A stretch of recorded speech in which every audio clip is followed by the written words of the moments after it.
Yeah, man.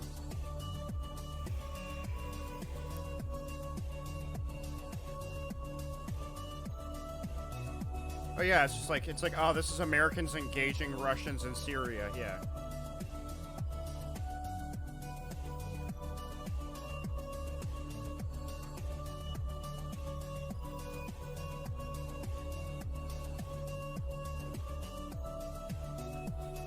I mean, to be fair, their loadouts are very convincing.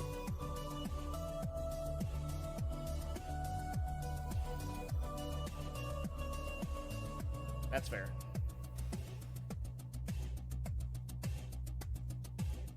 Nah, man, I've seen war movies. All the Russians speak English. Yeah.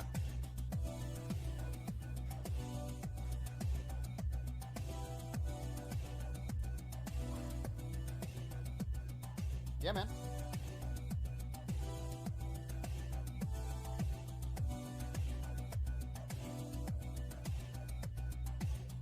That's not my mom. No, it's not my mom.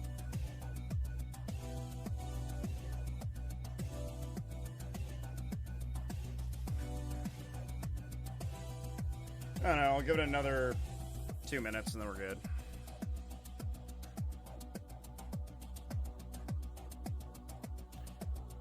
Sure, man. Fuck it. I need to go get a beer anyway. I need to go get another beer.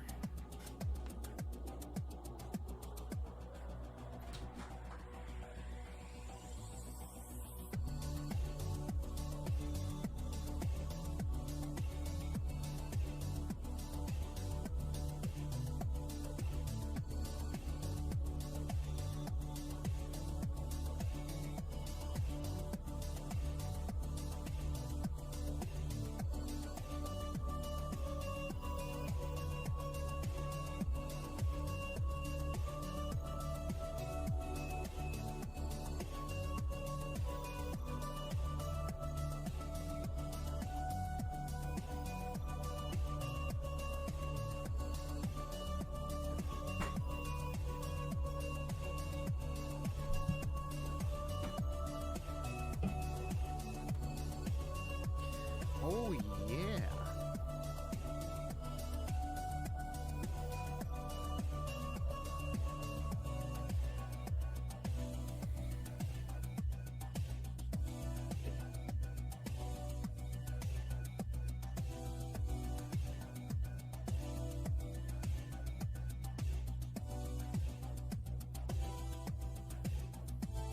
Boy, can you stop crinkling that shit and open it already? Fuck.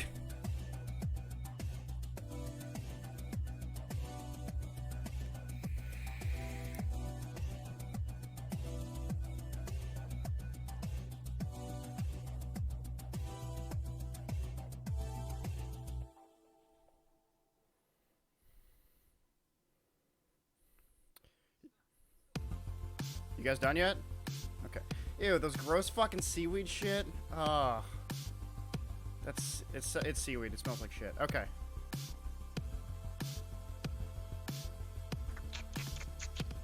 All right. Are we starting? Yeah, give me 1 second. All right.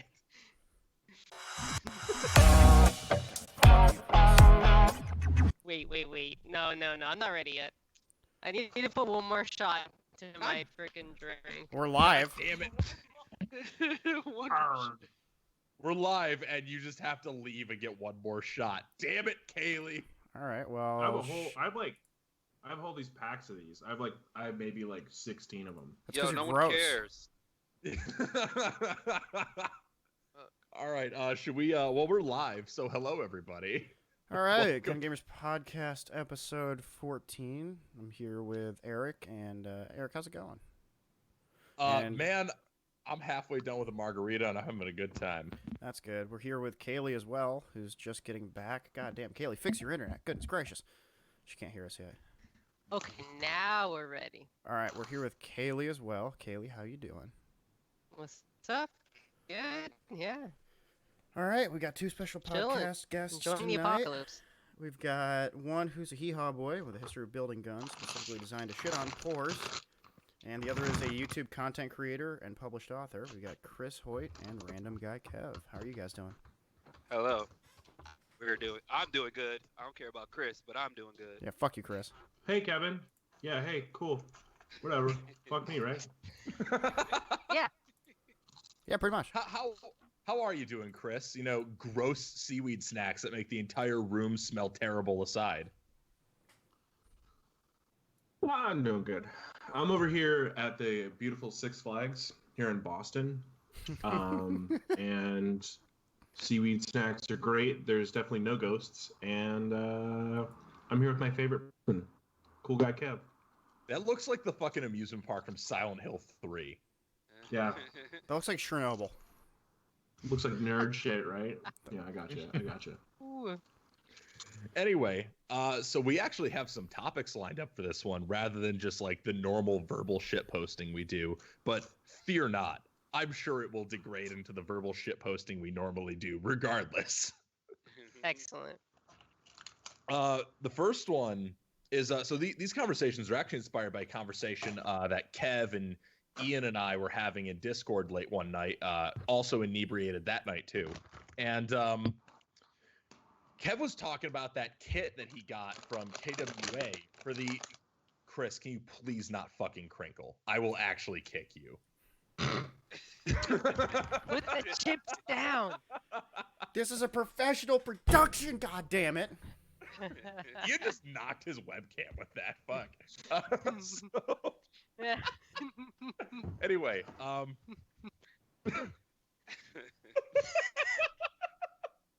The so drinking has already started way too early.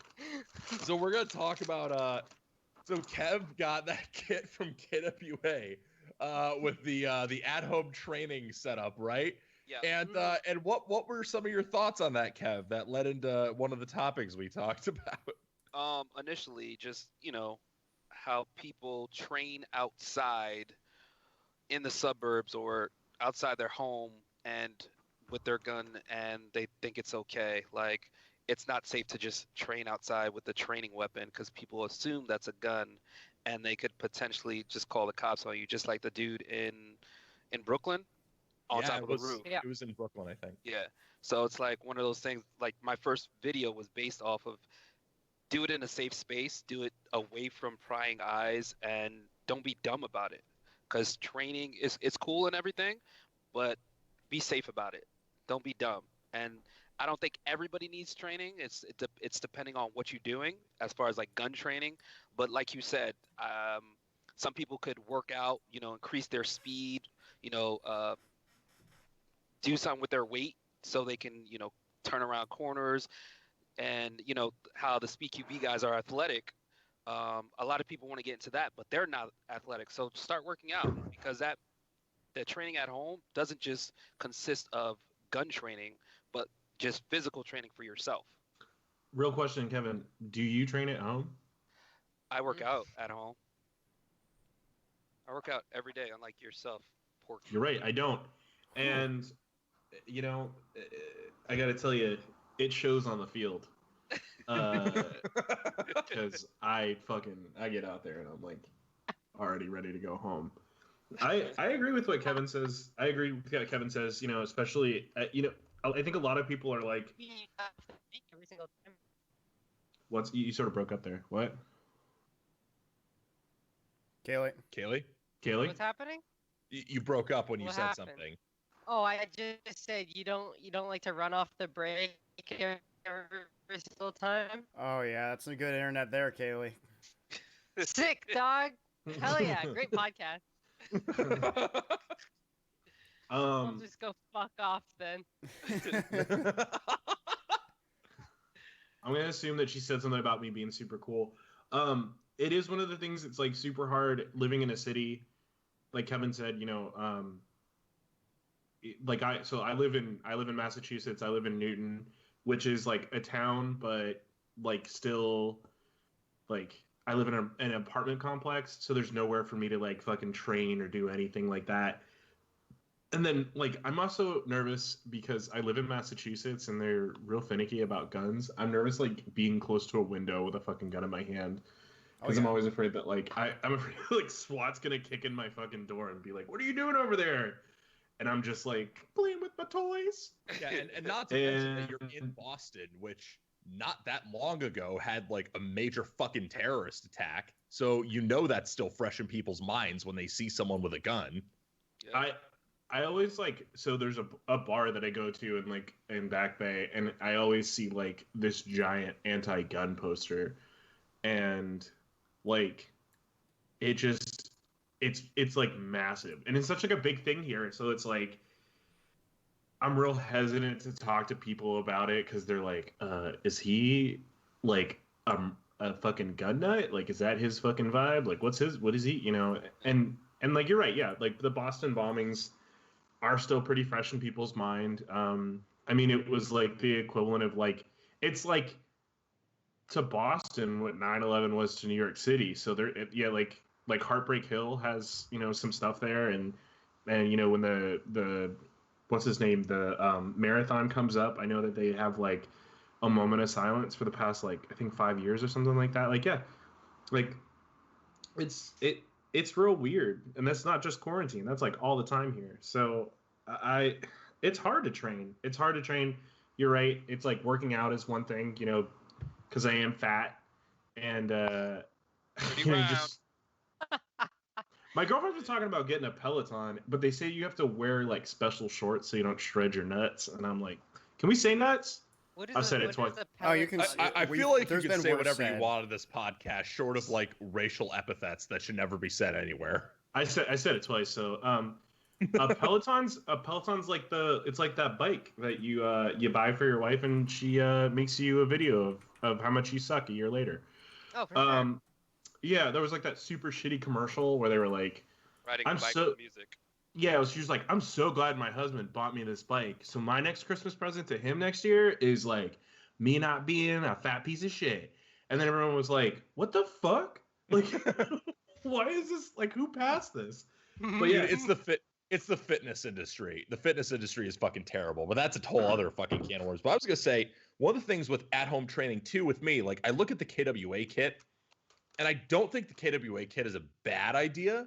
But what I don't get about it is most people don't necessarily have the luxury of in their own home having a good spot away from prying eyes to safely use a loaded airsoft gun to shoot targets. Like, you know, obviously for what I say, like there's gonna be a million people who say, well, I have a big backyard in the middle of nowhere. I have a garage. I can do this safely. Cool.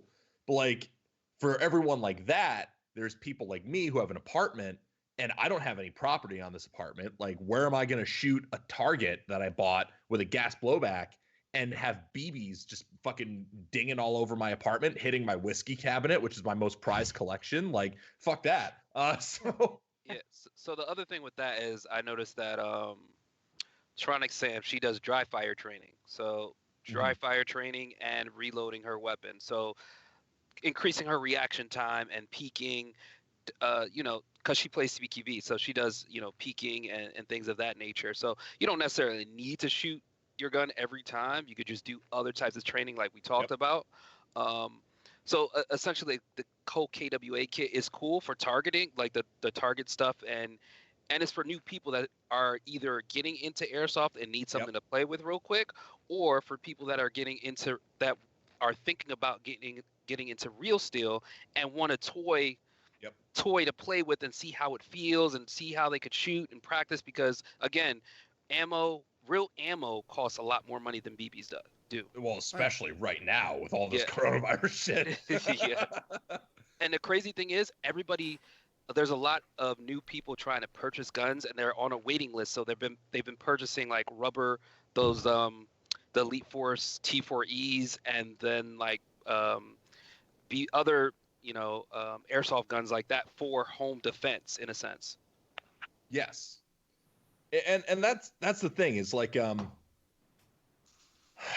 in addition to that though, like the KWA kit being as like limited as is though, one of the other things I think that's limited with it, not only in like its application of not everyone being able to take advantage of it, one of the other things is like, and this is another conversation we kind of had, when it comes to actually practicing a lot of the skills you're going to use on an airsoft field, some of that is best done like in game. Like that's why I'm such a huge fan of like going to open plays to test out kit and shit in between Milsim games, because you never will be able to totally predict what you're doing in an airsoft game and faithfully practice that in a home setting.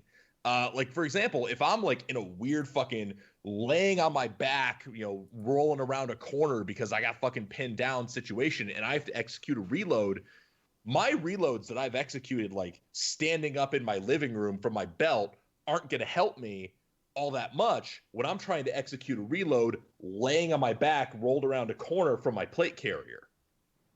So I think there's a lot of value in not just the home practice, which is valuable. Like that's your baseline skill set. But I think you expand that skill set by really focusing on working different concepts efficiently as you're at open play and other types of games. I agree. Anyone else have anything to say? The only thing I would don't say- really do at home training, so Yeah, I mean, I don't know. Like, if you're practicing like fucking bounding drills in your backyard and fucking on-the-fly reloads in your living room, that might be a little much, just because you're not going to get the same sort of like stresses and conditions of a field. That's just You know, a- one of the things I used to work for Amped, and so Amped Airsoft, and that was like a big thing. Was we had that 5x5, the G&G, the MAT thing, and honestly, that for me was like the number one way to train. Whenever you're not in an event, you're not outside, you can't go outside, and I spent hours on that thing, and like I don't know what the KWA thing is. It's just so what they give you. They give you 3 options for pistols. Then they give you options for targets. So you get like let's say 6 targets. You get BBs. You get green gas, and it's for like $100, $140, and literally like what they're doing, they're setting up some stuff with their law enforcement side where they'll provide you techniques on how to train effectively, how to hold a gun, how to reload, what type of trainings to do when you're at home, just to kind of motivate people to stay inside and things of that nature. Like And on an app or like with a DVD or like. on YouTube. Oh, okay. Yeah. can anyone access that, or you have to pay into this? No. Anybody can access it. They're gonna put it. Oh, so they're okay. they're gonna put it up on their YouTube page where you can access the training and whatnot. I see. And again, you don't necessarily need to purchase KWA products to use this, but it's more so they're just trying to help out Right, people and whatnot. So you can jump in like with your own gear and then Yeah. just watch the videos, and pretty cool. I actually have a really good question here from Anya, which like is kind of tangentially related to what we're talking about, but I think is actually a really good point. Anya said, I know it isn't Q&A time, but would you suggest working out in kit to get used to wearing it as well as to simulate the weight you'd be dealing with? And I would actually say, like, in terms of like normal workouts, like if you're doing push-ups, pull-ups, that type of stuff, I actually don't recommend working out in kit because it can like fuck up the kinesiology of different movements, and then you can like sacrifice form for the resistance, and that's not a good idea. You should never put your body in a compromised position to accomplish a workout. But if you if you're trying to actually like get used to doing different drills and stuff in kit, like if you're talking about a workout in terms of like doing your different shooting drills, then yes, I think that makes a lot of sense. But like as for physical workouts, most I'd recommend is like doing hikes in a ruck and stuff like that. I actually don't like wearing plate carriers for most workouts. Like I don't think that's a good idea. It also depends on where you are as well. Like, I'm in a suburb that is. Oh, hold on. People are saying that I'm quiet. I live in a suburb that is filled with Karens and Xanax popping single stay-at-home mom, or like white stay-at-home moms who get very, very scared when I put on a Granite Gear multicam rucksack and go for a hike on the trail right next to our house. Like, goodness gracious, it's a domestic terrorist. They're here to take our rights. Like, no. I just want to go for a ruck, and I've got the police called on me like more than once while I've been here. It's not good. Yeah. One of the things that I do when I try to get used to gear, because that's like one of the hardest things for me is to like is once you get it sized, it still feels like new and uncomfortable and really. I will put the gear on and just walk around the house, like, like I'll do my normal fucking day routine. I'll just do it with a fucking plate carrier on, and honestly, it's one of those things that like, does it make me feel like I'm like getting stronger from carrying around all this weight? No. But does it feel like, does it feel almost like second nature when I throw it on at a field and it's more comfortable? Yeah. It feels more natural. It feels more like, oh, cool. Like, I'm not putting on something that I've never fucking worn before and trying to go fucking run a mile. It's like, Right. Yeah. So Yeah, I do that too.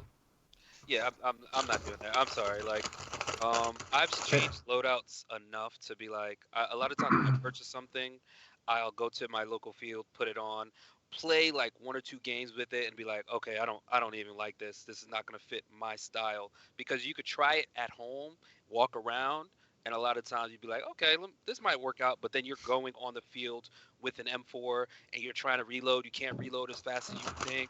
It comes in the way of things. You can't feel your hits or something of that nature.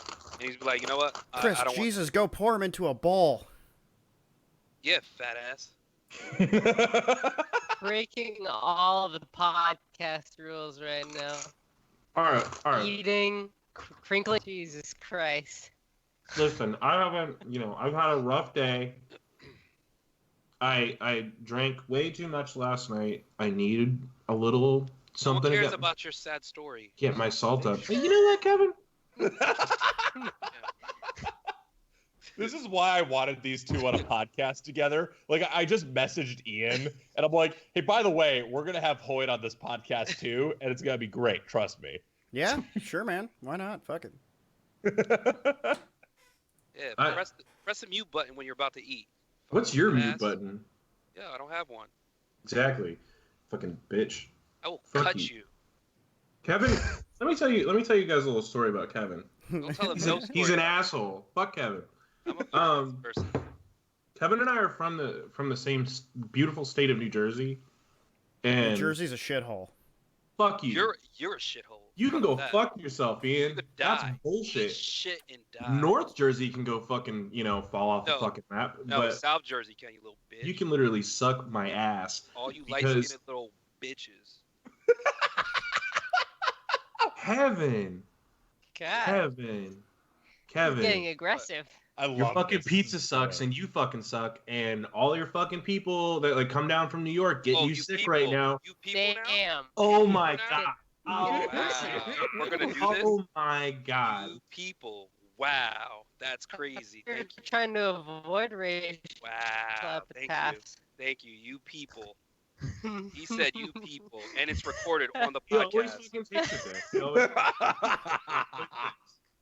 Wow, that's crazy. No, so like I'm funny so thing about fucking happy. New Jersey is it's a very beautiful state. Kevin will say, it's a beautiful state. He knows it is, both north and south. But the funny thing is, like, all of us drive like at crazy speeds. Like, I took my girlfriend down there like I was probably like January or something like that. We went down and I was like, yeah, like you can drive the first stretch. And we got through Connecticut, we got through New York, and then we immediately like pull off of the Vince Lombardi in like Secaucus. She's like, okay, you drive. And then that like what should be a 3-hour drive was done in like an hour and a half. Cause I'm going like 110 down the fucking highway in a cross track. And so, like, the first time I had, like, talked to Kevin, I was living in Pittsburgh. I had talked to Kevin. I was like, hey, like, we want to sponsor you. We're going to be at this event. Meet us at the event. He's like, okay, cool. It's in Monmouth, New Jersey, which is, like, about 20 minutes north, 30 minutes north of where fucking Seaside Heights is, where they film the Jersey Shore. And he, like... that's like the other side of Jersey, right? Yeah, it's a Jersey store. It's by the water. Yeah. I was just saying the other side of Jersey because Jersey is tiny and shitty. I will fucking touch you if you keep It's talking the only thing that, like, Kevin and I fucking, like... Okay, hold on. So this guy down on the bottom says, Jersey is a garbage place for garbage people, but Massachusetts is in trash. I live in Massachusetts. Fuck you, dude. Perfect. Case in point. Fuck that guy. Listen. Bullshit, dog. Fucking. All right. And he's like, Places yeah, I we live live like aside. 2 hours. Places we live aside. So Kevin's like, yeah, I live like 2 hours away from the field. Like, I'll see you there. And I was like, okay. And then he like gets there in 45 minutes. And I was like, how did you get here so fast? I thought you were 2 hours away. And he was like, I didn't know you were from Jersey, so I would have said 45 minutes. But like, like it's just like, and like the airsoft down there, it's like the least toxic fucking airsoft I've ever seen in any fucking state. And then Kevin shows up, and then it all becomes a fucking shit show. Everyone's like, Kevin, sign my butt, please. Give me free shit. And he's like, yo, you guys want a patch? Don't forget, I have an airsofting with friends on the fucking moon next week, and I want to see you guys all out there. Remember, hashtag go Kevin. Like, it's fucking stupid. I fucking drove 6 hours to go down and hang out with him, and I get down there, and he's like, nah, man, I'm going to the bar. And he fucking never showed. Chris, is your background your hometown in Jersey? Because I'm pretty certain that's your hometown. It's a Is that Six the Flags. Jersey Shore now? Yeah, It's it's a the Jersey Shore now. It's a Six Flags. That is unfortunately in New Jersey, but not the active one. Just saying. Could we just take a second to appreciate Dan's comment of seagulls fly upside down over Jersey because there's nothing worth shitting on there? Wow. Honestly, the pizza Anyway. up here is trash. So fucking. Back to the topic at hand, which I believe was discussing different methods of training and improving your game and stuff. One of the things that like weirds me out about a lot of the at-home training that I see a lot of people doing is it's so narrowly focused. Like, one of the things that like I see a lot of people doing, Matthew McFly just put a comment here. He's like a week ago, I put a vid on GG interest group about reloads drill, and why don't we train like we should? The thing is, like training reloads is one of those things that like people do so much, and I've done it. Like I still do it like relatively regularly, but a lot of people train their reloads. And I've been guilty of this, and I know we've all been guilty of this. I'm going to say this, and everyone in the comments will be like, oh, fuck yeah, I do this. How we train reloads at home is never how we do them on the field. You know what I mean? Like, everyone trains their reload like they're super fucking tactical. I'm going to drop that mag and get that next mag in, speed, tactical reload. But I know, and y'all know watching, that your reloads on the field are more like, that's just expensive, dude. I'm not dropping it. Especially on that hard dirt, dude. Hell no. I mean, I've never trained my reloads, but I've watched my videos and like looked at how I reload and be like, okay, I shouldn't reload like that anymore. Let me adjust my kit a particular way so I can fix my reload speed and whatnot. And then when I get on the field, I do something different. I tend to not really train anything at home in regards to airsoft. Well, you also play regularly enough that like you get a lot of force on force practice, which I think has a lot of value. Because Yeah. doing it at home, like I said, that's kind of your baseline. That's like your lowest level. Actually doing it when like stuff is shooting back, like people are shooting back, like I'm not gonna be like, yeah, brother, you got to get out there and do the real thing. But but it is different when you're actually like, in that unpredictable situation. Yeah, General Blood Agent here. I gotta be honest, I don't practice reloads on or off the field because, truth be told, I end up in a, like, Leary will tell you, I take more mags off people than, like, I pull off my own kit. Yes. Like, I remember we were at Zulu 24, and I was like, I just saw something, like, attached to the back of his carrier, and I was like, I need that, and I grabbed it. Like, yeah. That's what buddy mags are there for, man. I like literally I use the shit out of buddy mags. Like as soon as the game's over, people be like, "Oh yeah, man, can I get my fucking mag back?" And it'll be like a line of people be like, we were at Desolation and I think somebody had told me this story and I didn't even think about it, but they were like, "Yeah, you went up to my brother and you were like, 'Give me a mag,' and he was like, 'No, fuck off,' and I was like." I was like, give me a fucking mag. And he was like, no, man, fuck off. I don't know you. I was like, just give me a mag. He's like, you're just going around and like asking random people for a fucking magazine. I was like, I don't know, man. I was like, busy. Oh, is anyone else losing him? He fucking hated you for that. Is he there? Yeah, we got you. I'm here. I'm here. Okay. Repeat like your last 10 seconds. Nah, it was just about me being a piece of shit and trying to steal other people's shit off their bodies. Oh, sick. That was pretty That's much fair. what it is. Yeah, I think it was Devin, Dan's brother. Oh yeah. He was like, The better Icorn, yeah. yeah, he was like, dude, Yeah, the fuck that superior Chris kid. record. He was like, Chris can get fucked. I was like, yeah, probably. So, Kevin, But you, yeah, you brought up some. Oh, go ahead. no, I was just gonna say, that's just like a thing that like you can't really condition for. Is like Eric said, it's not so much. I think like when I do reload from my vest or something, or my carrier or whatever it fucking is that I have on at that time, I always end up like, I imagine it's gonna look really cool, but I'm like, let me flip the gun and stick it in, and then flip it back, and then and so I think like a lot of people that are out there, like, there's those really fucking annoying people that are like, train like you fight, and then they're out they're like fucking running around like slap it in, and then fucking you got dudes that are like doing fucking drills and like David Lee in it, and then fucking That's a name drop. Okay. and then you just sort of go in and you're like none of that shit actually works. You're on the fucking ground and you're trying to fish a fucking like one of those fucking Vietnam mags out of your butt and fucking slap that in before, you get rolled over by some fucking 14-year-old with a rental G&G. It's like, I mean, yeah. and that's the thing. It's like I prefer to play on the field with like a rental or a stock gun. I played with a Nerf gun on the field and like dumped on people that have like, $1,000 setups on their guns and think they're the best person. I'm like, it's all about skill. It's never about the gun that you have or anything like that. It's all about like your personal skill as a player. The gun enhances what you have, but it's never about the gun. I don't care how much you spend on a gun. If you suck before you pay $2,000 for the gun, you're gonna suck after. Well, one of the things I think this sets up a transition nicely into another topic we had. One of the things that like weirds me out with Airsoft is that it's a shooting game technically. Like you do so much shooting. But really, I would argue your actual shooting skill is not the most important or most valuable skill in the game.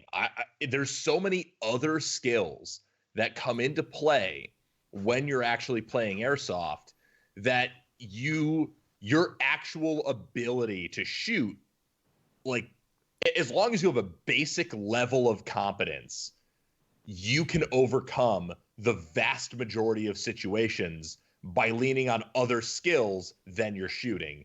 Like I said, as long as you have that base level of competence. Yeah, I agree. And your awareness of the field and where you're playing at, and just, I mean, everything. Your stamina, because people get tired real quick. People get really tired. People walk around the field with their gun down at the entire time. I think also, one of the things that you don't really like train in, and it's like a skill that like I personally I adapt from, like, this is who I am as a person and this is how I play, is feeding off of people really well. And I think that like that says, whenever you're in, like, I go to events a lot alone, so like, I'll get there and I just join up with a group or whatever, and that's like I have to feed off that person. And I'll say, like, one of the first times ever playing with Kevin, I think that was like, what was it? Molnir? Yeah, it was Molnir last year. Yep, Fort Monmouth. Kevin and I like had never played before together, and we get to this field that both of us had like played, but it was like we're like hitting rooms, we're clearing hallways, we're going through, and like, there's like somebody down the end of the hall and he's like, here, bring your launcher down. Like, he and I just started like bouncing off of each other really well. And the whole group that we were with were just people that were like, oh yeah, we just like don't have anybody to play with. I think that's like one of the most important skills that you can have, especially if you're getting into like a Milsim or you're getting into like, like you're constantly going to open plays and you're trying to build a team or you're trying to like find that battle buddy. You just have to be open to what everybody's doing and help them where you can, have them help you, like help you and just like fucking mesh. That to me is like one of the most important skills. And I don't think a lot of people use it. I think there's teams out there that don't even fucking know what they're doing with each other half the time. And it's like, do you guys hang out outside of fucking playing at all? Like that's it blows my mind. It's a little fucking like rant, but as far as like shooting, it comes parent. It's like not. It's just nothing fucking compared to like actual teamwork of the fucking game. I don't know, man. I mean, for me, my biggest thing that's always been a pain in the ass for me because I have really shitty eyesight is like, if I can just get my hop up dialed in with heavy BBs and have a red dot right on where those BBs are hitting, I don't really have any issues. I think that's one thing that I'm actually quiet right now. I think that's something that a lot of people don't really take into account is how important having actually zeroed red dot is. That's just because your baseline of competence only matters if your level of competence applies to a setup that can fucking keep up with that. Oh yeah. But at the same time, your setup will never elevate you above your level of competence, No, it comes down to the whole thing, like in real firearms, like the shooter, the gun is always going to be more accurate than the person pulling the trigger. It doesn't matter how good of a shooter you are, unless you're like actively trained in long distance shooting. Your gun's going to be more accurate than you are. That's just how it goes. So you're except it's the other way around in Airsoft. Like, your gear is never going to be better than you are. Well, and the other thing too with with Airsoft is I draw on a lot of personal experience for this because I've been playing Airsoft for a long fucking time with all kinds of setups and shit. And as Kev mentioned, he plays with all kinds of ridiculous setups. And I think he and I agree on this point I'm about to make because we kind of discussed a little. My personal opinion on the most valuable skill for Airsoft is kind of a weird one. It's just general creative problem solving. Like, if you can think on your feet and apply your level of competence in good ways and know what skills to use creatively in different situations, you have a leg up on people who freeze up under pressure and can't solve a problem.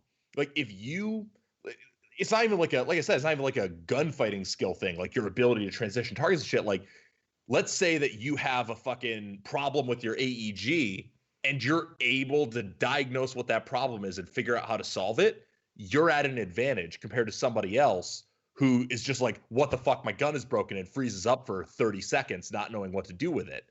If you think my motor height sounds off, I've got a multi-tool in my kit, I can kneel behind cover, adjust my motor height with my multi-tool, and do that in like 10 to 15 seconds, put my multi-tool away, and be back up and have this gun up and working within 30 seconds, that's a huge advantage compared to somebody else who gets that problem and is like, what the fuck is this? What do I do? I'm going to freeze up and die in this firefight because I have no idea what the problem is. Yeah, I agree with you on that, and it's like not just the gun and whatnot, just when you're on the field playing a Milsim or open play, like your position on the field. If your team is getting spawn trapped in one door, a lot of people just keep going through that one damn door instead of going around. Like, why are we all going through this one damn door? Like, there's 4 other doors. Why do we need to go through this one? Why can't we go this way and just flank around them? It's just like simple things like that people don't think about because of the adrenaline. They want to just keep running. Let's all run in here. If we all run in here at the same time, they can't shoot all of us. No, it's like...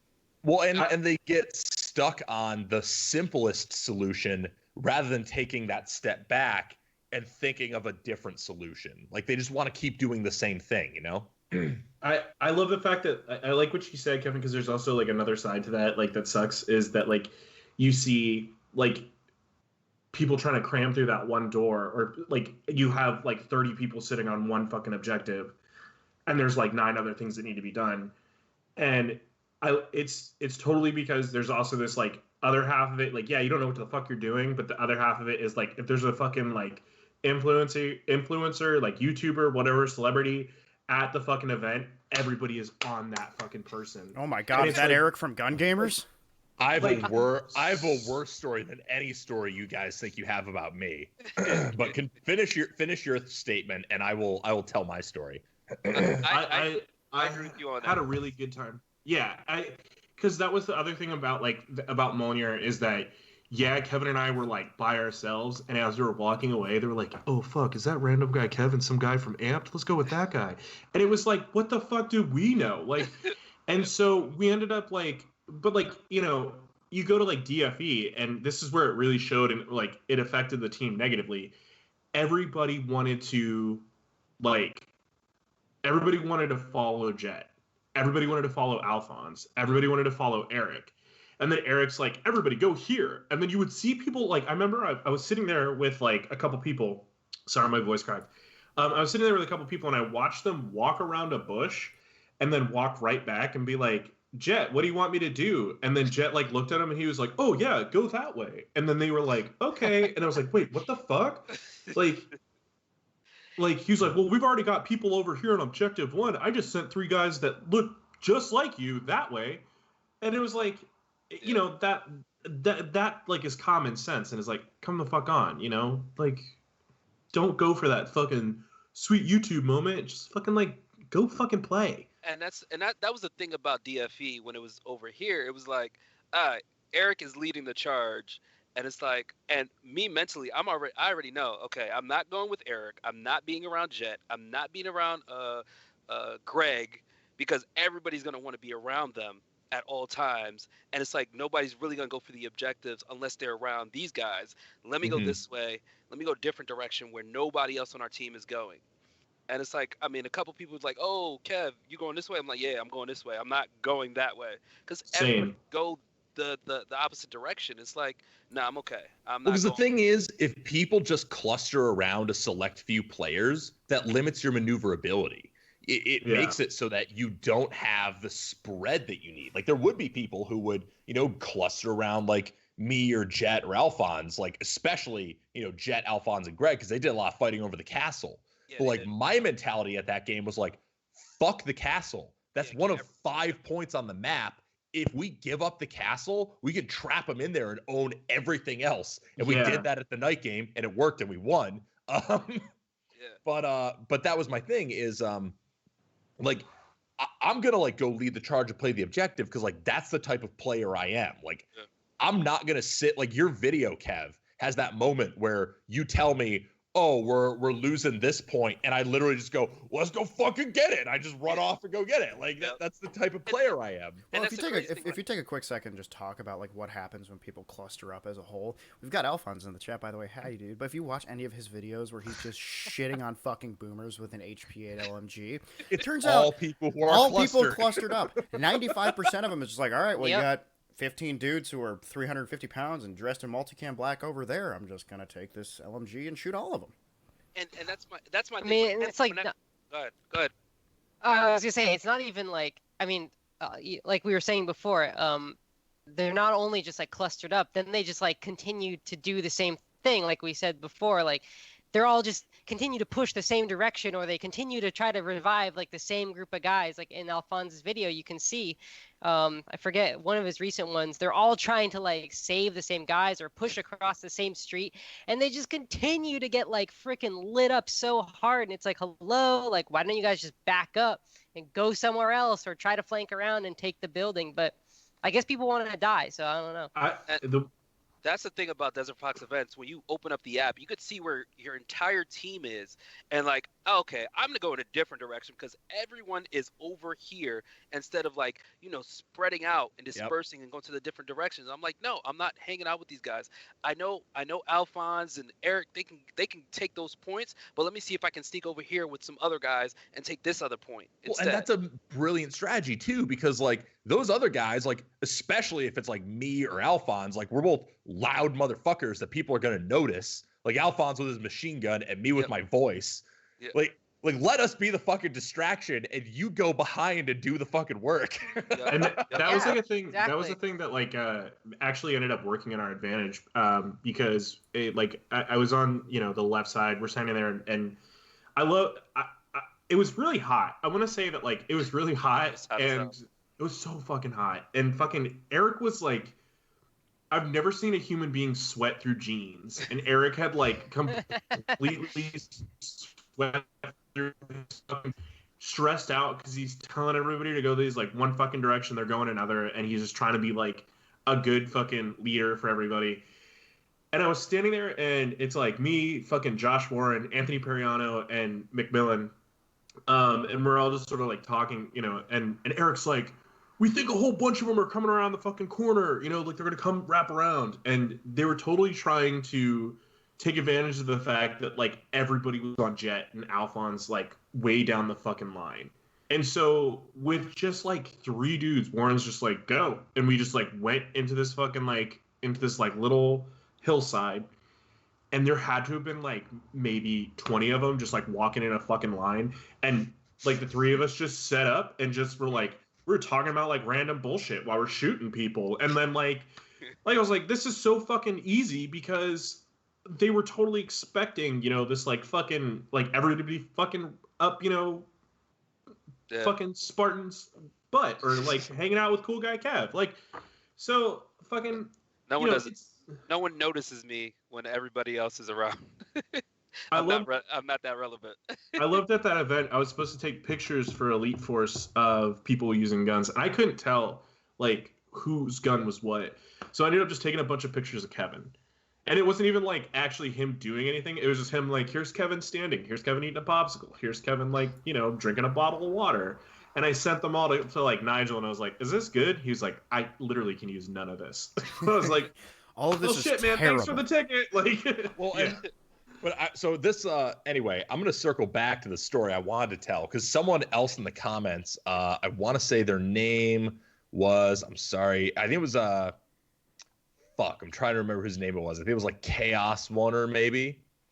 And he had this fucking same experience I had. I was at Faded Giant in 2016, American Milsim's Faded Giant 5. And my squad, I'm acting as squad leader at this point, and my squad gets tasked with going into this building and clearing out cost. We were on UFS. And I go into this building, and as we're like clearing it out, we come across this clusterfuck of like a 2 squad-sized element of UFS, all just standing around like guns down, guns dangling, like acting like they're not even playing the fucking game. And I'm like, what the fuck is going on here? And I literally am just like, hey, we're trying to clear this building. If you're not like doing anything, can you like get to one side? And they did, and they let us through. And as I get to the front, I realize, right, it's Evic Matt and Robo Murray at the front. And this is just the fucking fanboy club just watching their favorite fucking YouTubers play the game while they're just like sitting back in awe. And I'm like, hey man, if you want to be cool and like be in that YouTuber's videos, like maybe you should actually play the fucking game. And like maybe they'll be like, holy fuck, these guys actually came and like did work with us. Instead, it came down to like at that point, like I think Evic Matt still thinks I'm a fucking cringy idiot, which is not inaccurate. But Robo and I get along pretty well. So I went up and I just tapped Robo on the shoulder, and he like looked, and you could tell he was expecting some like weird fanboy interaction. And immediately he sees it's me, and he's like, "Oh, thank God!" If you want to be in the video, just fucking do something, Yeah. Yeah, that's the funniest thing when people are just like, they see who it is and they see all your cameras, like, oh, okay, I'm gonna follow you. I'm gonna be in your video. Getting all sweaty, breathing through their mouth, getting super excited. Yeah. Like sometimes I forget I have my cameras on when I'm in a game and just playing. It's just like, oh damn, I have my cameras on. Fuck. Other times I just don't turn my camera on and it's just sitting there. I'm just like playing and having fun. Like people forget that I'm here to have fun as well, not just catch footage. Like I don't care for footage as much. You're just there to catch footage. You don't have any fun. You don't even fucking play Airsoft. This is bullshit. I mean, we all hate Airsoft, fucking... right? It's just for the content. Dude, right? I'm raking in those sweet YouTube dollars for a fucking channel I don't even have. That's my weird thing, though, with people who, like, CPS, who apparently I don't think he wants his real name said on here, so I'm gonna call him CPS. So I don't CPS. I don't like that word. Yeah. So CPS said he just said YouTube celebrities, and like literally that's what it is. I occupy like this weird space with that, right? Where like I run a D-list semi-relevant YouTube channel, but like I still think the idea of putting people on this pedestal just because they have a platform is so dumb. Yeah. Like I like when people ask you for autographs. That's always really funny to me. Oh my god, that was the weirdest thing at when we went to Power Ops and people were asking me for autographs. I'm like, bro, I'm not even relevant. Like, Dude, I the worst fucking thing ever was we were at SS. We went for their 9-year, and it was super fun. Like we got out there, and this kid came up with a dye mask. He's like, I'm having all these celebrities sign this thing, and he got Amy to sign it, and he got Eric to sign it, and then Amy goes, Chris is real famous, and I was like, what? So there's just some fucking random kid in Atlanta who has fucking Chris Hoyt written on the side of his fucking like $200 fucking dye mask. He's like, check this fucking shit out. Check that fucking shit right here. Damn, dude, you're famous, man. Relevant Dude, now. blown up, Yeah. I'm glad I don't have to deal with this because everyone still Get thinks those Eric runs the dollars on podcast, which is YouTube. just the best. oh my god, that like I'm actually gonna state this publicly right now. Ian has been killing it, like doing all the work for the podcast, and there's a reason that Gun Gamers is not named the E-House channel. Okay, like other people do a lot of really good fucking work that deserves recognition. So, Ian is doing a great fucking job with this, and Kaylee too. She's on all these. Like, so thank you very much to those guys. Takes a load off of me. Let's the channel be a better fucking team project. Anyway. But that's Now fuck that, Eric. Like, You run it. I don't want to sign any of these cringy fucking autographs. This is Oh shit, is that Eric from Gun Gamers? Holy Gun shit, that's Gamers? Eric Is from that Gun Ian? Gamers. Eric from Gun Gamers. I heard him coming over here with them oh my cheeks god, clapping. Alphonse has the best fucking comment. He's like, Yeah. Airsoft celebrities who think they're celebrities are cringe. Change my mind. Alphonse, why would I change your mind when you're just spitting straight fucking facts right now? Exactly. Hey guys, Like- we're watching the Pay Next podcast, and just want to tell you how fucking. Why don't do that, Chris? Don't do that. Oh, you took. Oh. Chris. okay. Jesus. No, Christ. Chris, come on, dude. No. All right, kick him off the podcast. He's done. You're terrible. Jesus I- Christ. I mean, I'm just here to enjoy life, play airsoft, shoot people, have fun, make friends, and enjoy life. That is it. But yeah, I mean, airsoft celebrities. I tell people when they call me that, do not. I'm Damn. not one of those. I thought we were all airsoft professionals here. Well, one of the things that like weirds me out with like Gun Gamers, right? I like refuse to call Gun Gamers subscribers or viewers fans. It's an 'Cause, audience. like, like you're not a fan of me. Like, if you're watching this video, like any one of you could do the same shit I'm doing so easily. Like, it's just a bunch of fucking idiots with cameras and like a relatively elementary knowledge of software. Do you know like, how to use this a computer? Is not Are special. you an alcoholic? You have all the qualifications necessary to do this. Yeah, like Gun Gamers is not special. Like we're not celebrities. We've not accomplished anything crazy. Like we have a platform because we're consistent with it, and I like to think we're relatively good at what we do. But like this is not. There's no such thing as an airsoft celebrity, because guess what? Even Navrich, who has like millions of subscribers, in the vast realm of YouTube space, is a nobody. Yeah. Yeah, I agree. So, Yeah. Hell yeah. I mean, that's look, my thoughts on airsoft celebrities. There's no such thing, and people who consider themselves celebrities are fucking cringe as shit. Someone's asking where the Twitch stream is. So it turns out Twitch terms of service say I can't actually multi-stream as an affiliate. So no more Twitch stream for Ian while I'm podcasting. I You can don't really understand why that would stop you, but because I like having a Twitch channel and it's fun to stream video Oh, games. oh. But if you want to watch Oh, me play okay. video games with other members of the Gun Gamers, go follow me at or twitch.tv/Ian Gun Gamers. Let's get that plug out of the way. Anyway, next topic, Eric. Let's go. And join us for Arma. Join us for Arma. Yeah, join us. Hello. Yeah. So one of the this is I guess this became like our thoughts on airsoft celebrities and shit too, but like this actually ties very well into a topic that we had laid out, and that is the annoying people at airsoft games. Oh This my was God. originally just gonna be the fucking like people who are annoying during safety briefs, like that one dude who's trying to be funny. It's like, hey guys, I'm gonna say gonna need something more that's whiskey for cringy as this." fuck, and no one's gonna laugh at it, but I'm gonna think it's funny. Like, no, shut up. I want to go. Here's shoot the worst BBs part. at When my I friends. criticize these annoying people, I am or have been most of these annoying people. So like, I'm shitting on myself as much as anybody here. I mean, No. my But- thing is, it's the moment that you get there and people just like, oh, I see you. I watch your YouTube channel, and they just hover over you, and be like, okay, what gun are you using? What do you think I should use? I love it. Like, Have you I love ever when people, tried like, this random shit. gun that no one ever tried before? No. I love when people are like, can you give me free shit? They're like, oh, you're a YouTuber. Oh, you work for. Oh, can I get a company. Can you give me free patch? shit? Yeah, buy it on Can I the get- fucking website. How do I get sponsored? Where like, can I get a gun? Can I get? You build guns? Can you build me a gun? It's great exposure.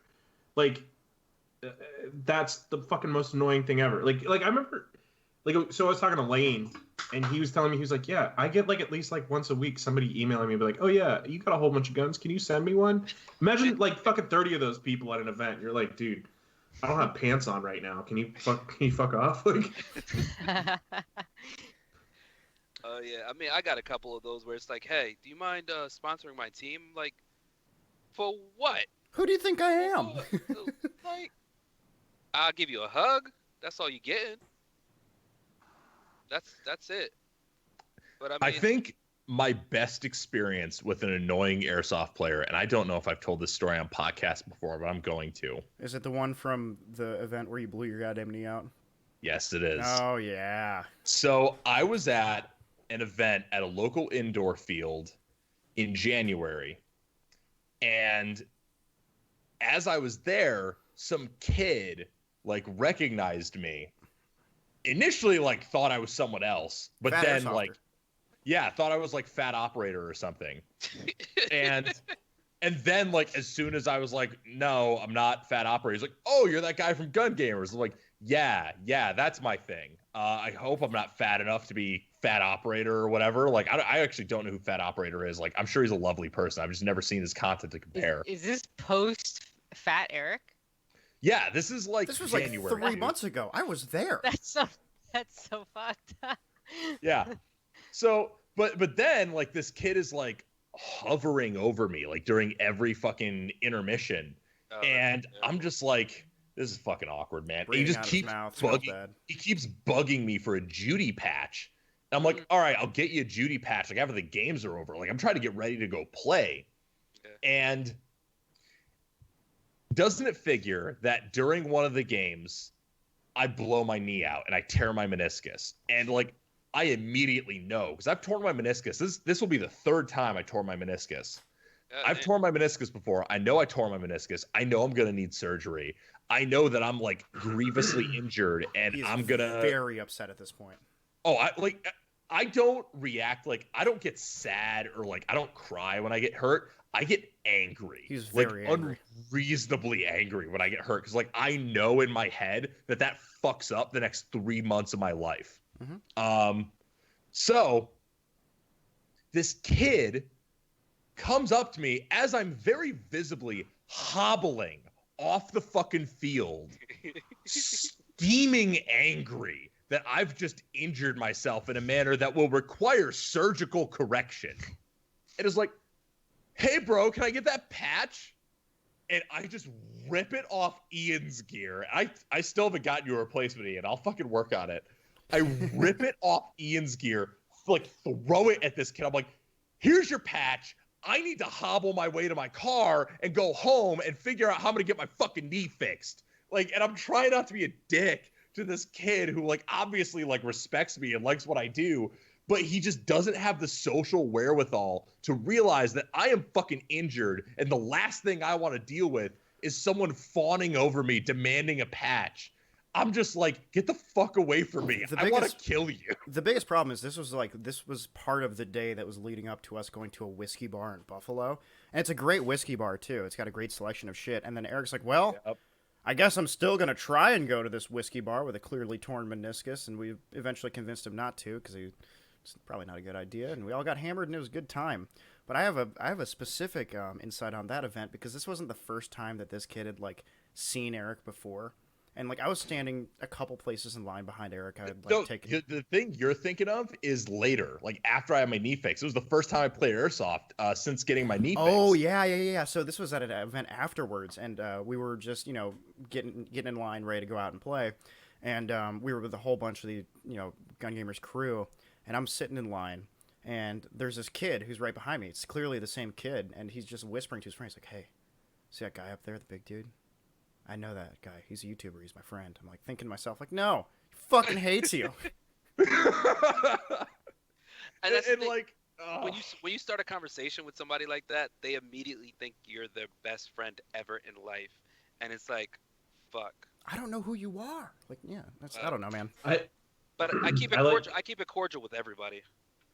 I tried to, Eric, but I did want to drop kick this kid. It's a literal child too, Eric. You'd kill him. Anyway, Chris, continue. I was just thinking. I'm trying to remember.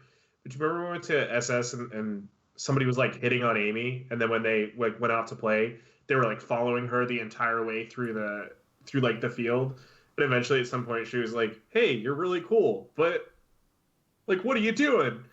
And they were just like, I just remember very awkwardly her being like, it was like some 14-year-old kid, and they were just like, I just really like you. And Amy's like, thanks, like, cool, like, what do I do? And then every time she'd turn around, and like, there he was.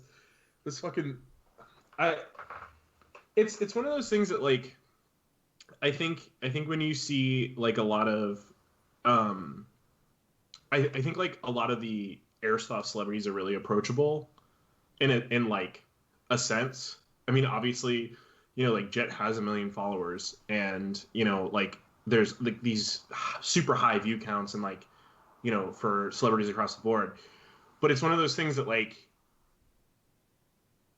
Eric has a following, but he's not fucking like James Franco. You know what I mean? You can walk up to him, touch his face, like steal something off his body, whatever, and fucking like that's so real for people, and it makes them feel like so like it's such an obtainable sense of like euphoria of like touching a famous person. So like add on the fact that half these kids are coming out of their basement for the first time. I'm surprised it's not way worse. You know what I mean? Yeah, I mean, I guess, because Airsoft does, and that's part of what I like about Airsoft, because like I'm like, I'm gonna sit here and make fun of like all these cringy fucking weird kids, but like 10 years ago that was me. Airsoft is this like kind of weird space where all of these people get to just let their freak flag fly and do like their crazy shit and be their fucking nerd selves like in this public setting with these other fucking nerds. And, like that's what I love about it. Like that's the best fucking part about it. But the problem is that also means that like you deal with the negative aspects of that. All these fucking weird people. That's the thing. There's a lot of weird people, and like during my Airsoft with Friends events, it's like, so my local field normally, I would say maybe roughly like 60-ish to 50th people like Saturday or Sunday. When it's my event, 100 plus people, and a lot of time those people are just like, it's their first time coming out, or they've been out before and they just want to hang out with me, and I'm just like, okay, guys, I have to make sure everyone's having a good time, not just you. So it's like I have to make sure that, the raffles are getting done, that the teams are balanced, that everyone in general is just having fun at the event, because it's like a lot of times it's their first time at an indoor field, or it's their first time playing Airsoft in general. And those people, that first impression always has them coming back. If it's a good first impression, it'll have them coming back. If it's bad, they will never come back again. They will hate the field forever. So my thing is I always try to make that first impression amazing for them. And so I always have those 1 or 2 people like, hey, so when's the giveaway? Like, when the giveaway is. I see you every one of my events. We do event giveaways 2 hours after we start. Like, relax. And it's like, you try to be nice about it, but at the same time, it's like, in your mind, you want to tell the people to fuck off all the time. All the time you want to tell them to fuck off. But you got to keep it, respective and, hey, semi-cordial. Yeah, Right. it's gonna happen at Yeah. this time. I've had my times where my professionalism has broke down. Ian remembers one of them. I've Oh definitely yeah. yelled at people before. That's Eric for sure. screamed at a room filled with people. It was amazing. I feel like my reasons were justified, so no They one's were. held it against me. But like, it was bad. It was frightening. I was terrified. I was like 18. I'm like, oh my god, that's Eric from Gun Gamers. I love when people, like, when you're talking to your friends, you're like what happened is that, like, there's a whole bunch of us and Eric's there and we're standing there, we're just talking, and then you sort of realize that there's like a kid staring at like your group, or like you'll go to I'll go to one of Kevin's events down at like Strikeforce South, and I'm like sitting there talking to like the shop manager, talking to Kevin. We're all just standing around bullshitting because we've known each other for a while. And then there's just some kid that's like, and then you like turn around and you like, you good, man? And he's like, yeah. And then you're like, you need anything? And he's like, no. And then you're like, all right. And you turn back and he's still just like, It's all clenched up, breathing heavy. Yeah. yeah. You're just like, Can you sponsor me? Can you sponsor me, please? Kevin, can you sponsor me, please? Kevin, please. And it's like weird, and it's just like you kind of feel like not even being like a part of, like, not even being somebody that's like worth anybody's fucking time. You still feel like you're a little bit in a fishbowl because you're just trying to fucking like there was people that were staring at us when we were eating chicken sandwiches in Georgia, and it was just Eric feeding me a chicken sandwich, and there was like all these people being like a kid had his fucking phone out, and it was just like, it was super fucking weird. I'm like, I get it. Is this the first time you've seen two people, like grown men, feed each other fucking chicken sandwiches? And they were like, is that Eric from Gun Gamers? Oh my god. It was just like, let me eat my grape jam in peace, How dare you want to eat things in peace? Don't you know you're a professional airsoft celebrity? Yeah. You don't have rights anymore. You don't have personal space. You don't have personal space. Well, this is why like some of the rumors that like I'm gonna like weigh in on something here, and like I hope it doesn't bite me in the ass. Some of the rumors that like surround like Jet and Leah and Alphonse, like some of the other celebrities, quote unquote, that people like, oh yeah, like I saw them at this event, they were total dick. I always take those with like a massive grain of salt, because like I have 1/10 the fucking reach that Alphonse does. And I experience like shit at events that makes me lose my fucking patience with people. Yeah. So like, if someone's trying to say that Alphonse, who I know personally is a good fucking dude, if someone's trying to say, what's up? I said, nice guy, great dude. Yeah, I know Alphonse personally is a good fucking dude. So like, when people like try to like, I hear the rumors that like Alphonse was a dick to somebody at an event, I'm like, okay, like, how much of this is true and how much of this is the fact that like they had some image built up in their head of what it was going to be like to meet Alphonse, and then like he was dealing with the 900th fucking neckbeard of the day and didn't like have his full professional face on and like was just trying to interact, and like they didn't like it. I don't know, like that's always my weird thing with it. I mean, honestly, like, I hope I'm not overstepping here, because like I said, I don't want to like talk on behalf of like people who I consider my friends. You're right. Like it's a thing to consider. You're right. Yeah, and I've seen Alphonse like deal with people who he definitely doesn't want to be dealing with, and I mean, the guy keeps his composure. It's unbelievable. Like even under the most stressful situations where someone's just constantly harping or bothering him. So I mean, and that's the thing. It's like, okay, I'm in Jersey. And it's like one of those things like people in Jersey, New York, PA, Maryland know me. Not to toot my own horn or anything. It's just like I know the people that know me. And like when these people come up to me and they do the same thing, they're just like, they're sitting there bothering me. And it's like, I want to flip a chair and be like, yo, go literally fuck off. Like, I just want to play Airsoft. Leave me the fuck alone.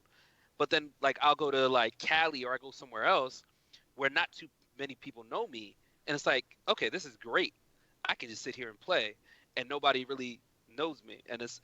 I think it's a great thing, but at the same time, it's like, people see me, they'll recognize me, and be like, he looks familiar, but I'm not gonna walk over there, and then I'll get a DM from a couple people like, hey, are you at this event? Oh, okay, I thought you just live on the East Coast, like, but it's just one of those things like with Alphonse and Jet and Leah, like, I mean, they have a good number of people that follow them to where they're easily recognizable, and it's just like, oh my God, what do I do? Like, can I say hi to them? Do I do this? Do I do that? It's like, and you have to be nice up to a point. Yeah. And then you got to tell people to fuck off. I'm sorry. Yeah. I do want to say that like there is only one person that like if somebody's like, oh yeah, I met him and he was like super fucking terrible. Like the only person that I'll ever like be like, oh yeah, like I'll believe whatever fucking story you tell me is Nigel Dials 46. He'd be like, yeah, I went to an event and this guy was like drinking a beer and smoking a cigarette and he threw the empty can at me when I went fucking to objective, and I'm like, yeah, that's right. Like seems in character. Yeah, he was like trying to pass cigarettes to fucking kids, and he called me an asshole for fucking no reason at all. I'm like, yeah, no, that's real. It's one of those things. He told me that like, you know, he'll go and play with like Jet and play with them, you know, and like he's like regularly like Jet will be like, I can't use any of this footage because you're standing in that fucking background yelling at a 12-year-old smoking a cigarette, like chain smoking a pack of heaters and fucking just not handed calling the your kid kids. a bottle He's of like, scotch. What the fuck? He's like, the fucking kid shouldn't have been an asshole. Like, that is Nigel. Yeah, I can 100% believe that. That's amazing. Oh my god. Nigel's the fucking best though. Like, Kev, I'm gonna blow your horn a little bit here. But like the videos that you and Nigel made of that insurgency game are the fucking best. Yeah, I agree. like you and Nigel, like your personalities worked so well together to make that video series, the fucking Chechen collapse insurgency video series. And like, I'm not just biased because I make some epic cameos in them, but like, I just love that video series because it's just Nigel going around being a fucking crazy bastard all weekend, and you just along for the ride, like, fuck yeah, let's do this. I'm so sad that I didn't make that fucking event. Oh yeah, you were sick, right? You were sick. No, that was we got to Ohio and the van broke down. It like almost exploded, and we were like, sorry guys, I can't make it. I think that was literally like, that was my first Milsim West, and I felt like that was the best thing ever in life that I've experienced. And it was like, we got back to our little cubby in the corner at like 12 at night, and it's like 2 a.m. and we're getting attacked, and I wake up and I'm like, Nigel, like, I think we're getting attacked. He's like, I got my foot on the door. They're not pushing me through. Just go back to sleep. I was like, the fuck? Okay. You got it. You got it. I'll go back to sleep. But it was just so much fun. I enjoyed it. I want to call bullshit on that because when we first were starting to talk about Milsim West, you're like, oh yeah, like, I'll go. And then you're like, where's the hotel? And I was like, there's no you were hotel. openly like, I don't want to sleep outside. What the fuck is that? You're like, I gotta sleep outside. And like Nigel was like, I got you, dude. I got like a sleeping bag that you can use. And you're like, no, fuck that. Like just adamantly like, I'm not fucking doing that. And then I was like, you came back from it, and I was like, dude, there's another Milsim West that's like gonna be out here. And you were like, no, I'm not camping. That's not for me. Do you know who I am? I need Uber Eats. No, I can't. I think Milsim West is, like Josh said when he was on here, type 2 fun. Like, it's fun when it's over and you can look back on it and be like, that was fucking wild. Let's do it again. During it just sucks and you just want to leave the whole time. It's like desolation, man. I was so fucking cold that entire time. Chris, if you hadn't brought that tarp, Eric and I would have fucking died. Probably, Well, yeah. Yeah, dude, Yeah, I'm freaking covered in rats. That fucking golden moment where I came back with Wawa breakfast sandwiches. Oh. I knew. I was like, fuck, like, you know, and I think that's like a big thing that a lot of people just like, you know, want to get into doing the Milsims and doing like with good people. You can't do it. Yeah. You can't do it with corny people that aren't about it. You have to Yeah. find the right group of people that are willing to have fun. Because when me and Nigel did it, we did our little theme, our Doctors Within Borders, and then we saw the Gun Gamers guy do the Wolf Cola thing. I was like, this shit is amazing. This is like, what The Gun Gamers guy. everybody's doing their own little storyline. And it's like, I think it was the most amazing thing ever because, like, I heard people come out after that and was like, yo, this shit was ass for my first time. I was like, you make it what you want it to be. Just like Desert Fox Events, you make it what you want it to be. Yes, you assume absolutely. Desert Fox Events is a Milsim West. It is not. Read it. Read the description. Read what it tells you. Take a break. It's not Milsim West. Don't think it is. It's a Milsim Light type of event. You're dumb. You're stupid. It's a well-organized open play. Yeah. It's a 3-day big open play. I love the canon of people coming up to me after, like, Chris. I can't believe Kevin, does Milsim West now. Can you guys hear me? Yeah, there you go. Yeah. Sorry.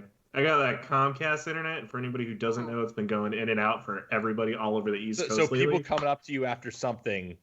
Yeah, so I have a lot of people that will be like, oh yeah, like Kevin. I say a lot of people. It was like 4. They were like, yeah, Kevin does Milsim West now, and like that's so crazy. Like he's like getting real legit. And I was like, Kevin doesn't do Milsim West. Kevin leaves the event 5 hours early, sits in his hotel, and watches a movie while eating McDonald's. And then he comes back and he's like, yeah, dude, I played the night game. And it's like, fucking, Damn, that to me is like, I always have to be like so hardcore. Kevin is a fucking good player. There is no arguing that. I've played with him plenty enough times to be like, Kevin, it's my tea bag. But like that's the thing is like Kevin is the least hardcore human being I've ever met. Like he likes his fucking comfort, and because of that, I respect that he doesn't try to be like, I'm the survivalist god, like this is where I thrive. He's like, no, fuck this. I'm gonna go to like I stay in my lane. Yeah. I stay in my lane. This lane is for me. I stay here. And you're good at it, and we like you for that. I think that's fair though. Like because like I've always been one of those people, like, as much as I enjoy Milsim West and Omega and those like hardcore weekend long survival experiences, like if that's not your thing, I'm not gonna shit on you for it. Because like Airsoft is such a wide gaming system in terms of potential that trying to limit it to like, oh well, the peak of Airsoft is this is like kind of dumb. Like, I'll agree with Josh Warren to a point that like I do think Milsim West is like as close to true Milsim as Airsoft has gotten, but not everyone is into that degree of Milsim. So that doesn't mean that like if they're not into that degree of Milsim, they're a lesser player. Like they just like a different thing, Everyone's allowed to like different things, and you shouldn't shame people for liking different things unless it's really, really stupid. Like, I don't know, weebs? Yeah, weebs. Fuck weebs. Yeah, imagine liking anime. Fucking scrubs. Everyone should feel bad if they like anime. If you like our bad if you like anime. If you like our channel, then fuck you. Our shit is terrible. Get out of here. That's the one time I will yell at you. Kevin and I are both over here like, we kind of like some animes. That's the best part. I actually do like anime. There's like I read mangas and all of that. Shit on anime because like the anime I like is such a small fucking pie section of the vast chart of what anime is. Yeah. I don't know. Like I was able to fuck with some Mushishi, and Spirited Away was a good movie. But then I watched like all this other shit people recommend me. I'm like, it's fucking weird, dog. Cowboy Bebop. Kevin sleeps with a pillow. I should watch the Cowboy Bebop. No, then you got Kaylee over here who's just a hardcore, just fucking hates anime. Like she watches the Clone Wars while burning like limited edition mangas and shit like that. Last time I was at the field, some guy was like, "You want to buy anime stickers?" And I literally told him to get the hell out of my face, man. I can't handle that type of shit, man. Get out of here! Wow. I mean, mangas are my shit. Kaylee burns them. Here's my thing. I feel like use the them fact to light the doinks, Fahrenheit Lezz 51. My thing is, I like music where you can't understand the vocalist. Yeah, man. What right do I have to say that people shouldn't like anime? You have every right, because anime is fucking stupid. I mean, that's true. But I'm also at the point where I expect banter about everything and anything that I like. So, like, if you don't like the Acacia strain, leave your reasons to roast the Acacia strain in the comments below, and I will probably laugh with you. Oh, yeah. And I can't even say that because I made like a JoJo edit of something stupid that happened in one of like our Arma 3 games. By the way, if you like Arma 3, go ahead and go on the Gun Gamers Discord and then join the Arma 3 Discord. That plug out of the way. But I made a JoJo edit of something. And I'm like, well, crew. yeah, the Boosie crew. But yeah, I don't know where I was going with that. It just kind of turned into a plug. Just freaking play Arma with us, goddamn. I mean, I've been playing a lot of Call of Duty. And Yeah. Bullshit. You've been playing a lot of RuneScape. We all know what you're doing over there, Kevin. RuneScape and Call of Duty. Fuck you, kill yourself. So I was gonna say play Alphonse. RuneScape still? What the hell? you're about to read Alphonse's comment. Yeah, I I was was going to gonna- do the same thing. Yeah, he Go said at the ahead. end of the day, we're all out here just playing dress up. And Josh Warren says it in literally every one of his safety briefs. Like, we're all out here in our pretty our wonderful princess dress costumes, ups. having a wonderful time. It's So just don't cosplay. get too angry. Yeah, it's cosplay. Yeah. And if you don't think that- so, you're stupid.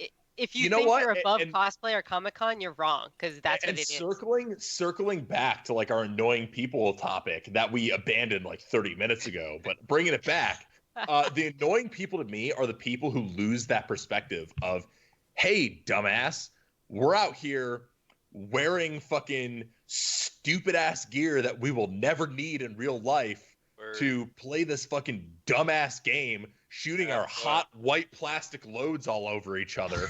Like, this Wow. is, I this feel like is it's the- so erect when you say things like that. yeah, Here's like, the this is cob. the Yeah. dumbest game ever.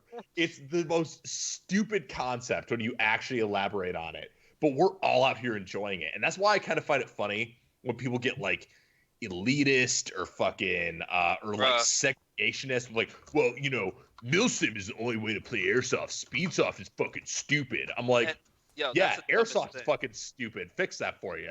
Yeah, dude.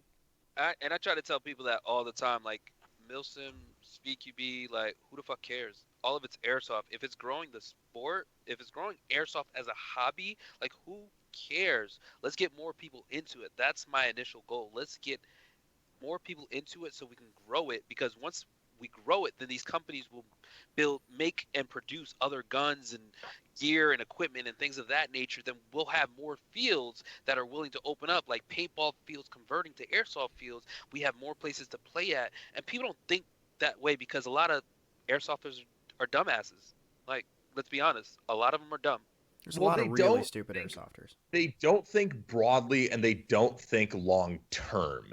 They Yep. think in like, what I want out of the game is this, therefore I should try to hold people to this standard, not considering that like, and I think there's a place for that. Like, if you're gonna call yourself like a Russian impressionist team and you're gonna do a shitty job recreating whatever Russian unit you're doing, like, yeah, like I think it's fair that people say, hey, your kit is like way off and that's fucking bullshit. You can't call yourself a Russian impressionist team.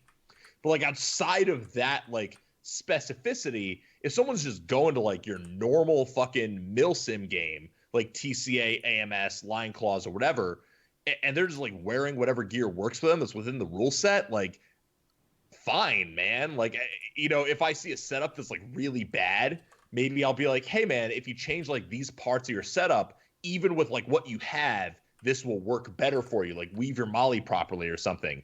But like there's an attitude about it, you know, like you're trying to help someone be better at what they're trying to do versus having the closed mindset of, I want you to stop doing what you want to do and do what I want you to do. Yeah. And I agree with you on that, because I feel like a lot of people don't take constructive criticism very good. And it's like, if you don't take that with what your passion is in airsoft, then you'll fail.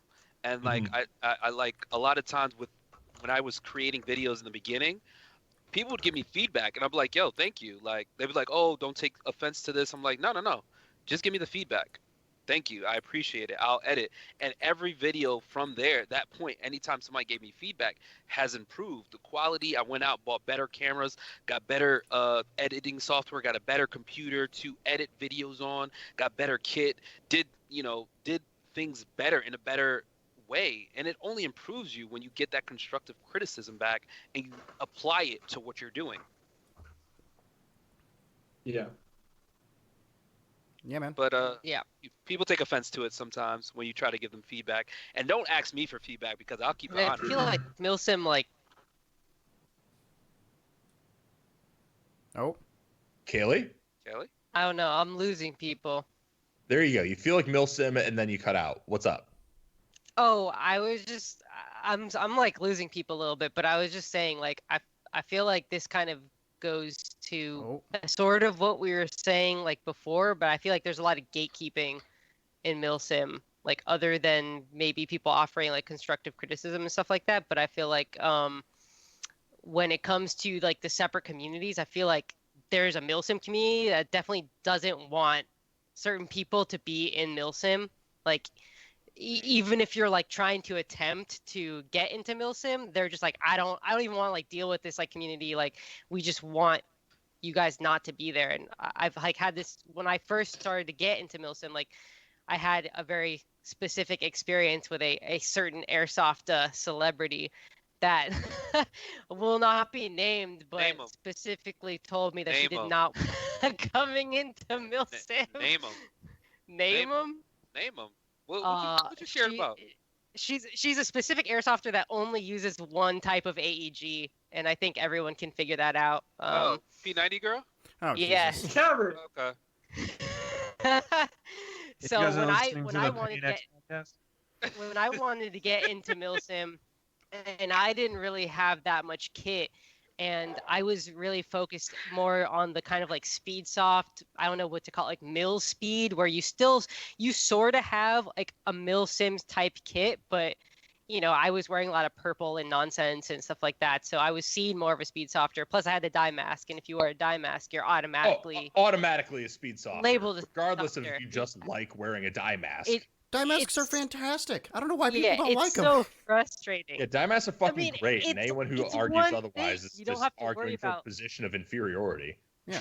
Yeah, My- like you don't have to worry about like iPro and FacePro. It's just you just flip it down and you're freaking done. So Here's the thing, Eric. The same people that say dye masks are shitty are the same people that would like buy or would get those like non-ANSI rated Chinese like goggles that are getting shilled out on Facebook for free reviews.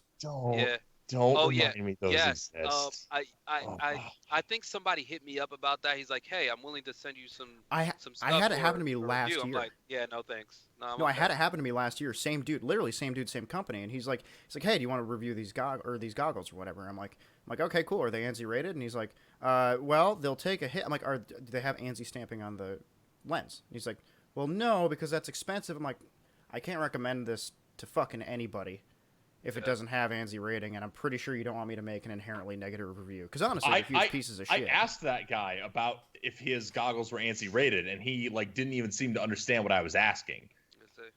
People just getting in it to make money. Yeah. Does that even make money? Like, they're just sending you free shit, and you're giving them a fucking Amazon review so they can have a bolstered rating. Like, you're not making anything out of this, so then fucking sketchy iPro you got for free. Well, like, fuck off. That, or they want, they'll say like, "Oh, it's tested independently to ANSI standards." Same thing with fucking body armor. Don't buy AR-500 if you own it. You're stupid. Fuck off. I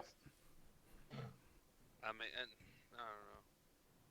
I mean, and I tell companies whenever they send me things, I'm gonna be honest, 100% honest. I don't care if this is free. You're getting an honest review from me. If this shit sucks, I'll tell people it sucks and why it sucks.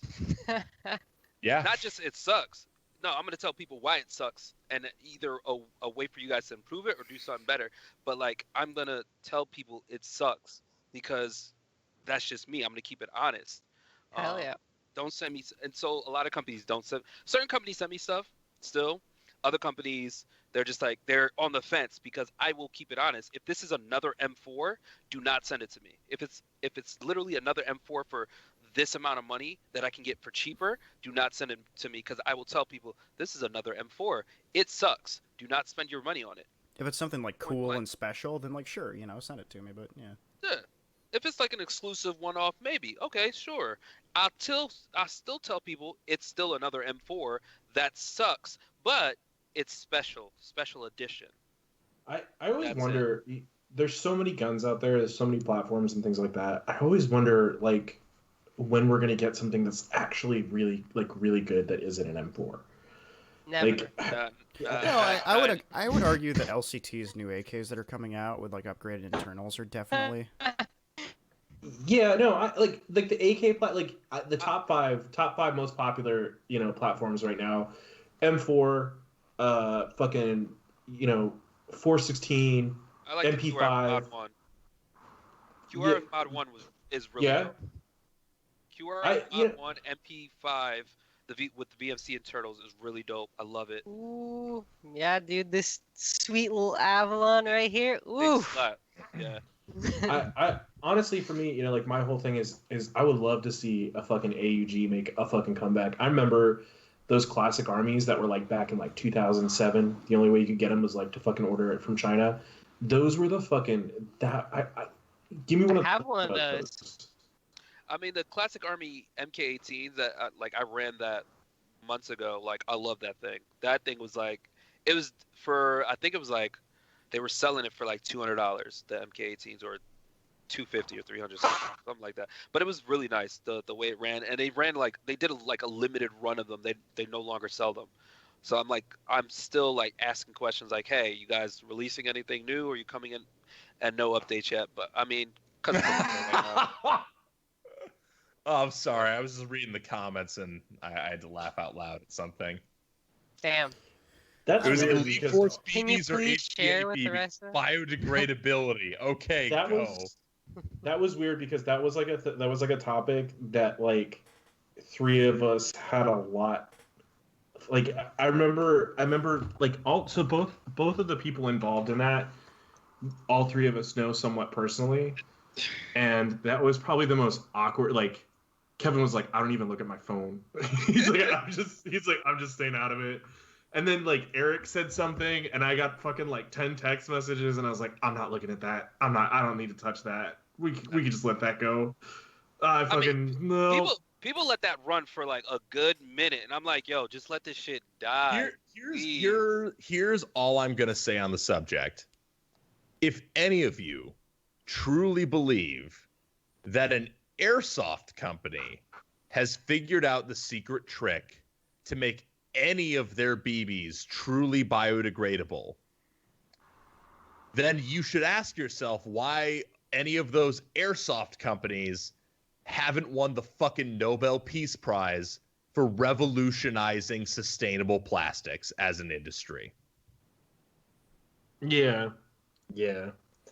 I mean, if you do additional research, and I'm a geek.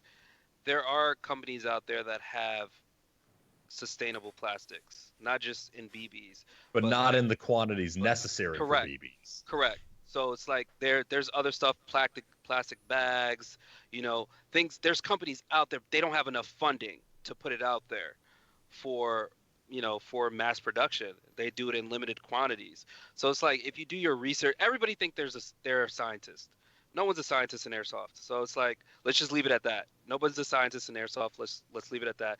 But if you do your research, it's like there are companies out there that have biodegradable plastics out there for different markets, but it's nothing mainstream because again, if you look at healthcare in the U.S., healthcare is free in Canada and other countries. You come here, and it's a monopoly.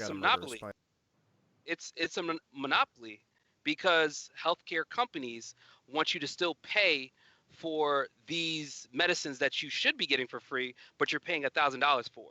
It's a whole political thing. So it's like, it is what it is. That's why I just like, whenever that topic came up, I was like, you know what? I don't do drama in airsoft. All I'm going to say is I asked a couple of innocent questions publicly and got a pretty crazy private response. All I'm going to say, like asking any questions about that yielded people losing their shit. And that was pretty funny. Yeah. And that's the thing. Like I told Chris, like I don't get into airsoft drama. I don't start airsoft drama. I just mind my business because at the end of the day, we're playing with toy guns. When we're dressing up, I always LARPing. stay out. I don't want to get in. Like I don't care. What I always love about you, Kevin, is that like you don't get into airsoft drama, but you've always got a take on it. And I'll message you. I'll be like, hey, what do you think about this? And then I'll get like a fucking like a whole novel. Where is Ja? Like it's just like, because like when that whole thing happens, you know, it was like, yeah, I got a lot of like, I don't know, I'm gonna stay out of it. And then when I saw you, I was like, I think we had gotten like the same text from the same person being like, you need to call Eric. And you just went off. I was like, oh yes, hold on, let me grab a chair. Like this, like that. Because we know how this person is. This Yeah. person in Atlanta is, and yeah, he's an interesting character. Yeah, it's just like he's an interesting character that no longer has control of his Instagram because of his partners. Just putting it out there. The guy from Atlanta. God. But yeah, that whole thing was a fucking. I still have. My girlfriend said the other day.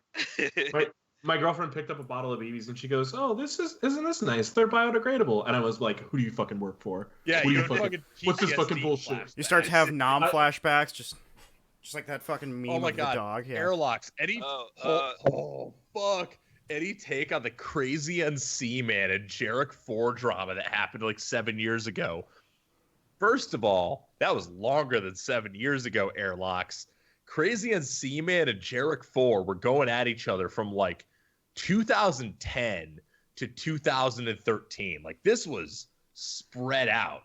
And don't forget the role of God's Airsofters in all this, because like Delta One was like embedded in that drama, like on Jarek 4's side, and Crazy NC man would just like go off about how I don't want to like say this word on a fucking YouTube video for risk getting demonetized, but he would literally just say like Delta One is an R word, and like would just fucking go off, and it was hilarious. My take on that Jarek 4 Crazy NC man drama is there's a reason that it made both of them look like idiots, because it was super stupid. I mean, and a lot of things, like a lot of these arguments and drama thing, it makes both sides look like idiots, and it's just like, just shut the fuck up and just stop. Jarek 4 and Crazy NC man was like the peak. Everyone just looks stupid Airsoft drama. Like there was no reason for any of it that anyone could decipher after a certain point. Like you feel like one of them probably said something negative about the other at some point that no one could remember anymore, and then both of them just made it their mission in life to like ruin the other one, and it was so fucking funny. Yeah, I mean, and that's why I mind my business and just enjoy Airsoft and the people that I meet. Like one of the people, Cass, you guys know Cass. Cass, Yeah, we had him on podcast. Yeah, of course. Yeah, I missed that podcast, which is fucking dumb. That was such a good one. That's my guy. Like since I met him, He's funny as fuck. Yeah, he's. I've funny. never actually met him in person. I actually don't want to funny as meet him shit. in an Airsoft context, as weird as this sounds. I want to go to a fucking show with him. Yeah, like he's an enjoyable guy. He's fun. His daughter's awesome, and she actually she plays too. So it's like it's really dope. She snipes most of the times, and sometimes she takes pictures. So meeting him, She was in the background on the podcast. Yeah, we got to see her a little bit. Oh yeah, she's just memeing it out. Oh yeah. Yeah. like I think meeting people in Airsoft is very enjoyable personally, because it's like you meet different personalities and you meet them on the outside of Airsoft, and it's like, oh wow, we have a lot of similarities. We have things in common, and it's just like, all right, let's hang out. And as an adult, it's harder to make friends. Let's be honest. As an adult, it's harder to make friends that you guys have the same thing in common. So it's like, oh, okay, this is dope. I just got abducted into the gun gamers, and here I am. I gotta say, like, I am lucky that I found the friends in Airsoft that I did, because there are so many fucking cringy people in fucking Airsoft that yeah. You find, like, I remember, I think I like told this story last night, but I was like, I didn't like Eric when I first met him, or when I first like started talking to him, because I thought it was just this weird fucking mega nerd with a fucking YouTube channel, and I had to drive out there for my job and like fucking bring them all this shit, and they were like, "Oh yeah, like we like to party," and I'm like, "I bet these dudes drink fucking Mike's Hard, and it's just gonna be fucking stupid." And I got out there, and I was totally right. Eric sucked, and he fucking fell asleep at like 11 o'clock at night after taking me to some fucking like chain restaurant. But then it was like the next day we were just standing there, and like some kid from Western New York wearing fucking overalls using like a half broken Elite Force competition grade fucking G36 goes sprinting by. And Eric he's like, I fucking hate this place. Like, he was just like, fuck this shit. And I was like, okay, we could be friends. We're cool. But like, that's like a thing is like, it's so, I agree with Kevin like, it's so hard to make friends with people as a fucking adult. And it's so hard to fucking like trust the friend that you're making in.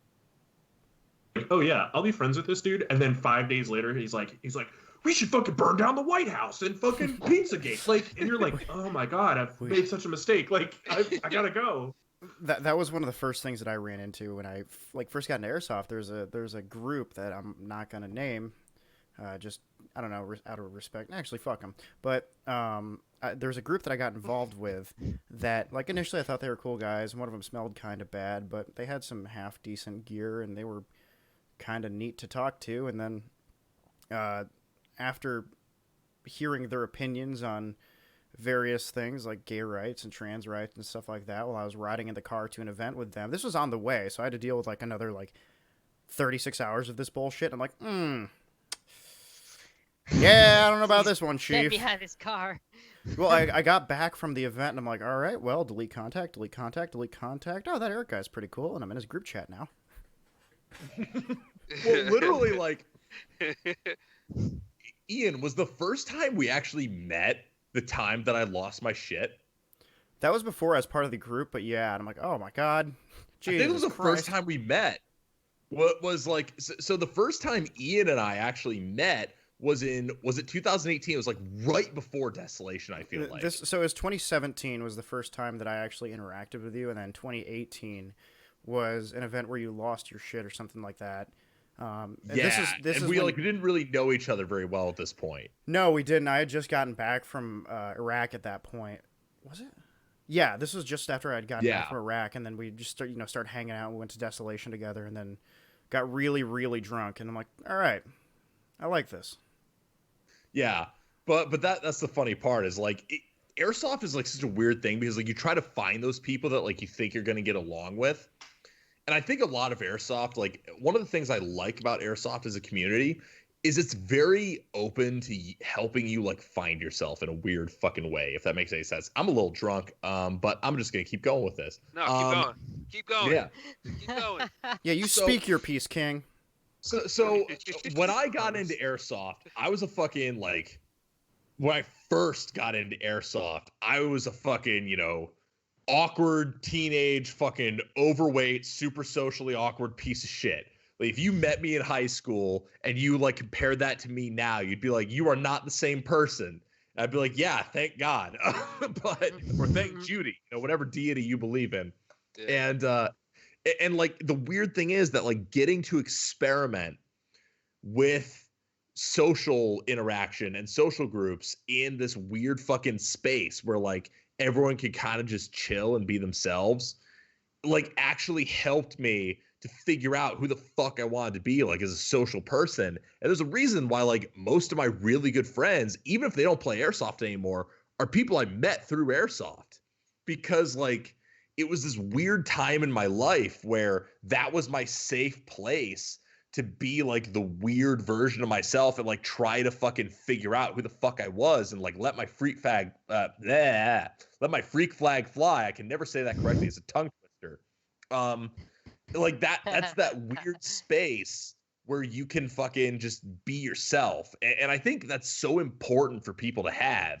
And like that's why like things like cosplay and cons and any other hobby space really are so important for people, because you get to do that and you get to be whatever fucking version of yourself you come to realize is the version of yourself you like the most. And I think that's cool, and I think that's why I continue playing airsoft, even if like we'll talk shit on these podcasts. Even if I think so many airsofters are fucking cringy weirdos, like I'll look at them and be like, that was me, and they could be like better. But the thing is, it's like a lot of these. If you watch my airsoft report from last week, a lot of people force content and try to be something that they're not. Like they're copying and mimicking other people out there. Like great example, Alphonse. When he started doing the memeing thing, it was like, okay, this is perfect. This fits you.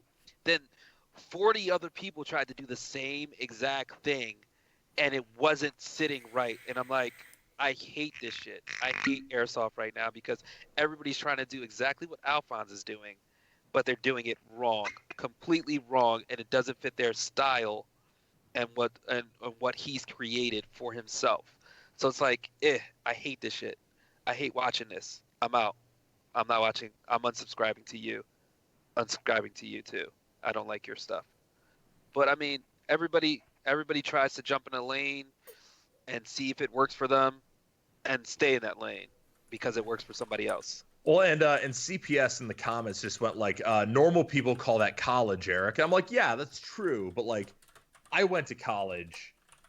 But like college doesn't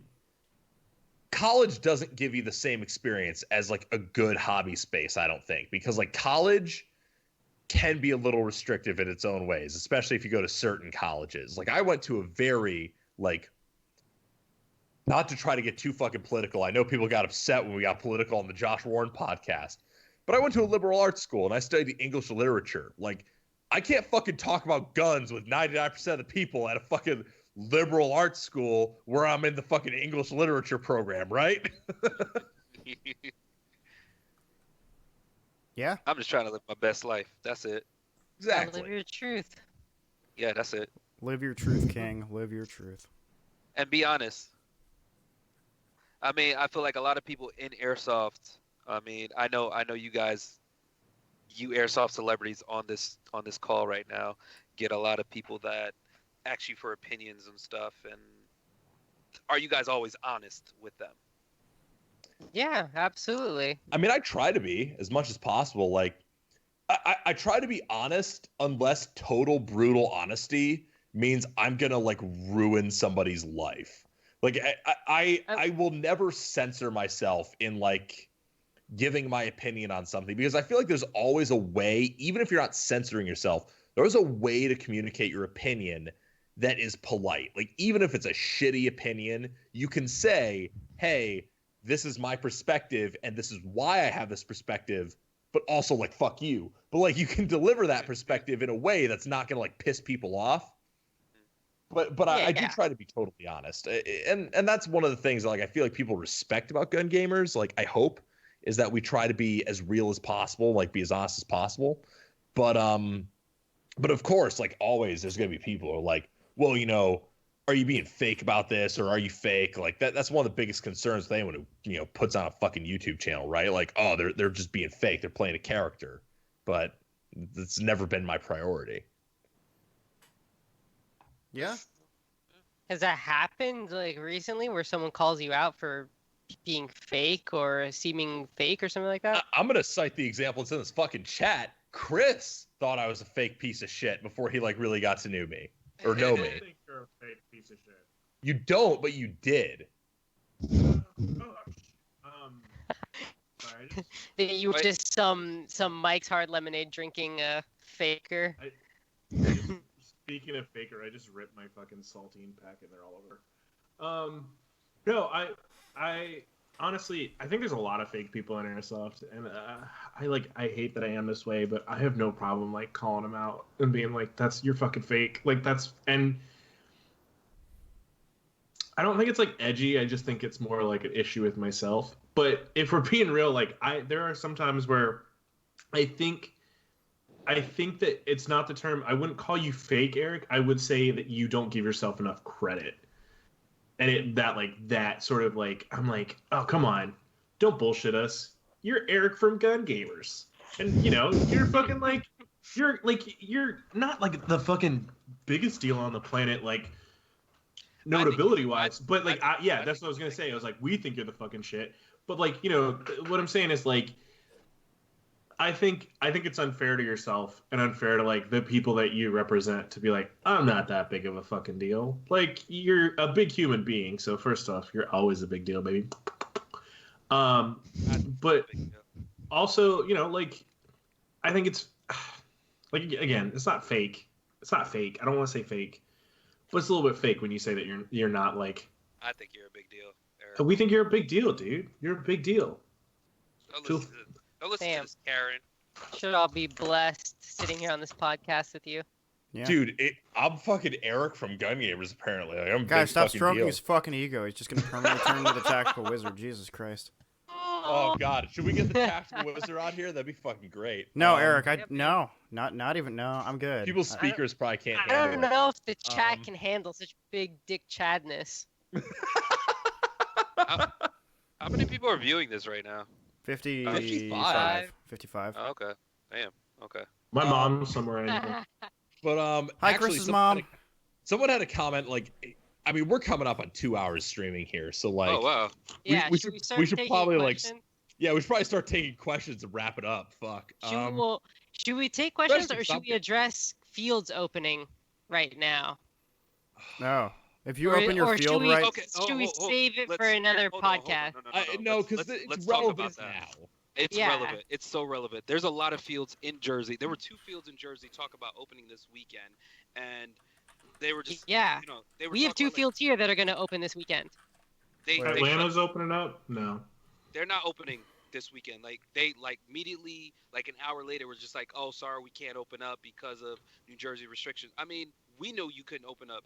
I haven't been outside like with people in like a good minute. Like I've been to the grocery store and maybe ran up the block to do a little workout, but that's it. I've not been on the field. I'm not on the field So- anytime soon. It's getting to the point where like like I said again, I live in Massachusetts.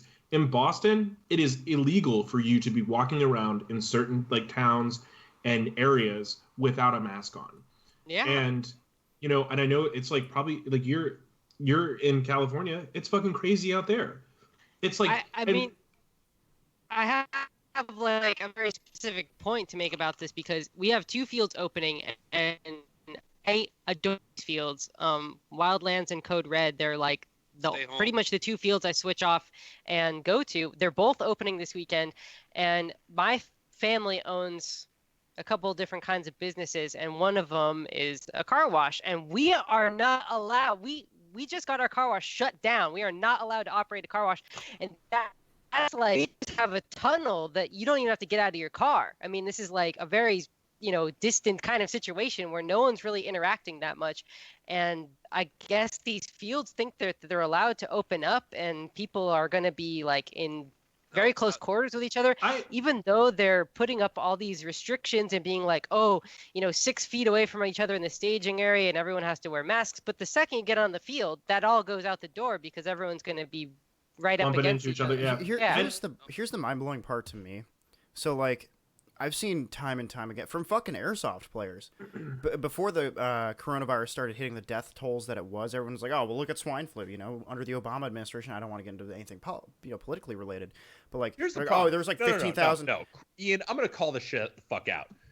The coronavirus thing has been so fucking politicized that you can't make any comment out one way or another without somebody getting offended. Somebody's gonna call me a libtard cuck or a fucking exactly. Yeah, like if we're sitting here saying like, oh well, we don't necessarily think this is a good idea to reopen, he'll say, oh well, good to know that you're gonna vote for Biden in 2020. You're better there, fucking libtard. Like, no. If you're the kind of person, I want to listen to the people I know who are in healthcare who like have a fucking opinion about this that I respect and say, hey, maybe reopening right now isn't a great fucking idea. This is kind of off topic, but like, I was just gonna say that like there's so many people that I see on Facebook that have like the same overlapping posts where they're like on Veterans Day, it's just like, oh, 22 veterans kill themselves a day, or fucking these many people died in the fucking global war on terror.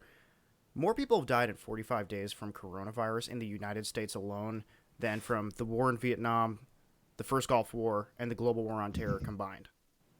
If you're the kind of jackass who's like talking about like, oh, I'm a veteran, But like, if you're the kind of guy who's going on fucking Facebook and saying like, oh, these these veterans are the real heroes. More people have fucking died from coronavirus than in the last 3 wars the United States has been in. The problem is people are combined. like, well, all these states are saying people died of coronavirus when they didn't. I'm like, dude, fuck the numbers. People are dying. But like, here's the biggest thing is like, you know what? I get like Fields, they like employ a lot of people. Oh, we just got a dislike. Somebody got mad about it. Yeah, hell yeah. Wait, how many real talk? How many people can we get? I said that there was 0 dislikes, and then someone just wanted to dislike it. How many? But like, You.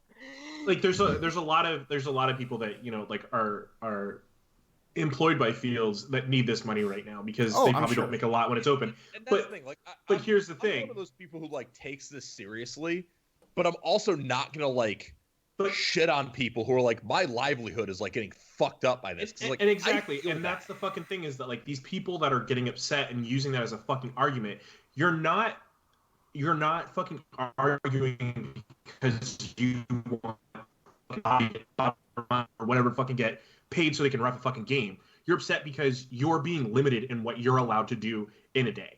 Like, don't fucking act like you're doing this. You want this to open for the betterment of the business and the people that are employed by it. You want to get a fucking haircut. No, you want to be able to Chris, Chris, I'm actually going to come at this from a different perspective because, again, like I mentioned with the Josh Warren podcast, I'm behind the scenes on running 2 major fucking businesses in Western New York. And our issue right now is that we are dealing with a situation where we are so limited in our fucking revenue because so many businesses are closed that we had to furlough a shitload of people. And people are suffering as a result of that. They don't have the healthcare benefits they're supposed to have. They don't have the steady paycheck they're supposed to have. They're navigating the New York State unemployment situation. And that fucking sucks. Like, I'm not going to sit here for my fucking ivory tower of still enjoying employment and tell other people that they shouldn't be upset that they can't fucking work. I feel like I should say is that, like, I'm not saying, like, in your circumstance and from a perspective of like a business owner, I get their argument of like, well, we need to open this so that we can sustain.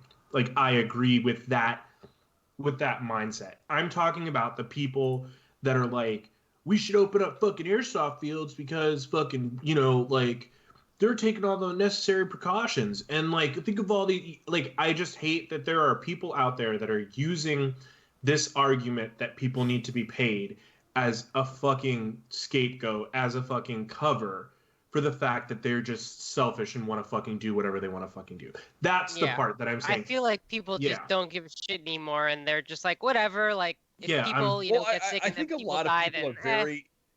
And genuinely speaking, like, as much as I'm saying, like, I'm not gonna like shit on people for like saying that they want to reopen because they're suffering.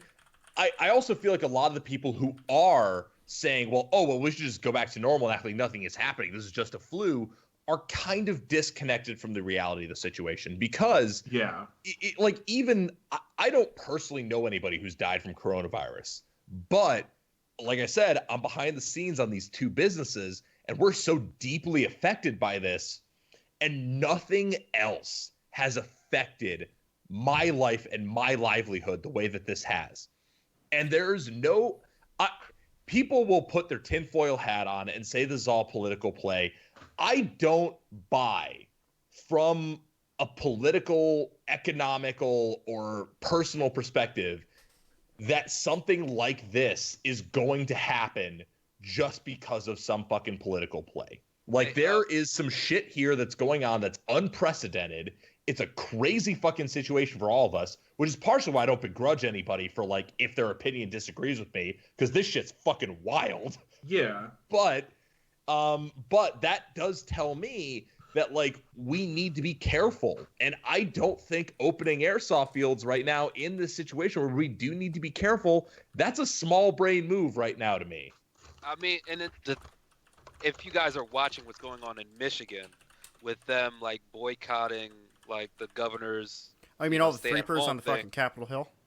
Yeah, it's just the dumbest thing. And, I mean, I don't want to bring this into it, but it's like, if you look at the people that are protesting, it's like the reason they're protesting is because they can't get haircuts, they can't go outside, business, they're not making money and things of this nature. But it's like, I mean, we don't want people to catch anything. Like, be mindful of you necessarily don't care about the next person next to you, you being outside touching people and you having coronavirus. Like the person that was boycotting I believe it's like in North Carolina, the leader of the protest, she had corona. She tested positive for coronavirus, and she's sitting there boycotting, like, open up everything. Like, what are you doing? You're being out there touching everybody. Like, are you crazy right now? But I mean, to each their own. Like that. This is why I stay inside, because I can't trust people. Yeah, and man. you look at fucking look at China got hit with SARS. You know, like what was it, 2 years ago? They got hit so fucking hard, and it was like one of those things that like somebody was just telling me that like in China they wear those masks not because they're afraid of getting sick, but like if you're sick, you just do because that's what it was like over there when SARS had hit. And so like over here, people are like, I saw this video. I'm not gonna lie, it was a TikTok. I watch a lot of TikToks. I'm that trash. Oh God. But No, I mean, I was watching a TikTok. Okay, Kevin. Okay, we're gonna have a talk after this. All right. But this woman she put a mask on and she had cut the center of the mask out so that she could like breathe. And I'm just like, how fucking dumb are you? How fucking selfish are you? Like that woman. I'm sorry. That woman deserved coronavirus, and like fucking. I'll say that right then and there. All right, yeah. But you know, it's just like here we're in one of the hot spots. Massachusetts is one of the places where it got hit first, and it's one of those things. Is like, okay, I don't know anybody that's died from coronavirus. Do I know a shit ton of people that have it? Yes. Am I currently, you know, like in the middle of a hotspot itself? Yes. We had 1,900 cases in my town alone. Currently in Suffolk County, they're pushing 20,000 cases. Like that's a whole population of people. Like and to imagine that in like a smaller area, like a smaller field, like we're looking at like, you know, Beaufort, Georgia, which has like a population of maybe 100,000 people, and they spike when they open up this weekend. When they go to play on Sunday, you have all these kids getting it. You have all these adults getting their parents. And all the parents are turning around, and then you get those numbers that we're seeing here in Massachusetts. We still haven't flattened the curve across the board. Yeah, sure, it's maybe slowed down in one single area, but that's not enough to start opening fucking everything up because there are people getting sick. It is happening. It is real.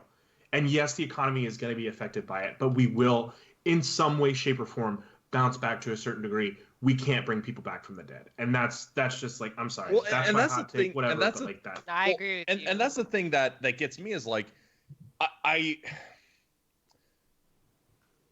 get that a lot of people want to reopen things as normal because they don't think there's any solution to returning to normal should we remain locked down. And I as like my closest political ideology is like probably, you know, somewhere along the lines of classic liberal libertarian. And a lot of those people are like, well, the government shouldn't have the authority to tell you to stay inside. And I'm like, here's the thing. I'm staying inside and not going anywhere despite the government telling me not to, not because of it. Like, I agree with the scientific findings I'm seeing. I agree with the data, and I think that we should be staying inside. Like, I genuinely, like, fuck what the government says, fuck whatever the rules are. Like, I genuinely think this is the right course of action based on the medical professionals I've talked to and the data I've read. And I think that that's the thing that gets a lot of people is it's become so politicized that like they view any concession to what the guidelines are as giving up freedoms. Whereas I'm like, I'm actually exercising my freedom to make my own decisions by staying the fuck inside. Yeah. Yeah, man. Rather stay safe than frickin' get sick or get other people sick. I mean, I'm more concerned about my parents or something like that, then I would be concerned about myself. And that's my thing. Like my mom is the primary caregiver for my 87-year-old grandfather who has a fucking aortic aneurysm. Like, what the fuck is going to happen if he gets coronavirus? What happens if I see my mom carelessly? I'm unknowingly carrying COVID-19. My mom might even be fine. Like, but she's not in the best health either. My mom might fucking die if I unknowingly give her COVID-19. Or my mom might unknowingly transmit it to my grandfather, who will definitely fucking die. Like I'm trying to be a good steward for my family and the people in my life. And I know that so many people will say that, like, I'm falling for the media hype, but you know what, man? Like, at a certain point, I'd rather fall for the media hype and be conservatively fucking cautious than be reckless and be responsible for the death of a loved one. Like, and I know that people say I'm being melodramatic, but fuck that. Like, that's genuinely how I feel about it. Yeah, and this is why I stay home. Yeah. I'm home. I love my parents. I'd like to, like, my dad had a heart attack, like, at the beginning of the year, and my mom, like, want so badly to drive down. Like, they're only like 5 hours away, and that's like, easy drive. But at the same time, it's like, I love grandma and grandpa. Not gonna have them fucking like off the planet just because I want to fucking hang out for 20 minutes. Yeah.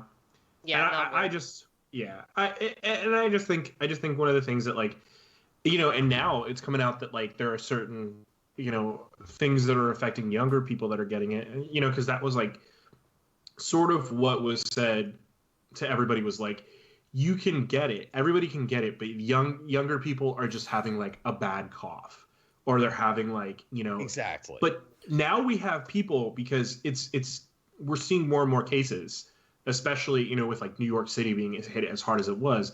We're seeing cases where like 20% of the people that were affected in China at the initial outbreak saw an increase in blood clots and like lack of oxygen to the brain. So we have people that are in their early 20s having strokes, having aneurysms, and shit like that.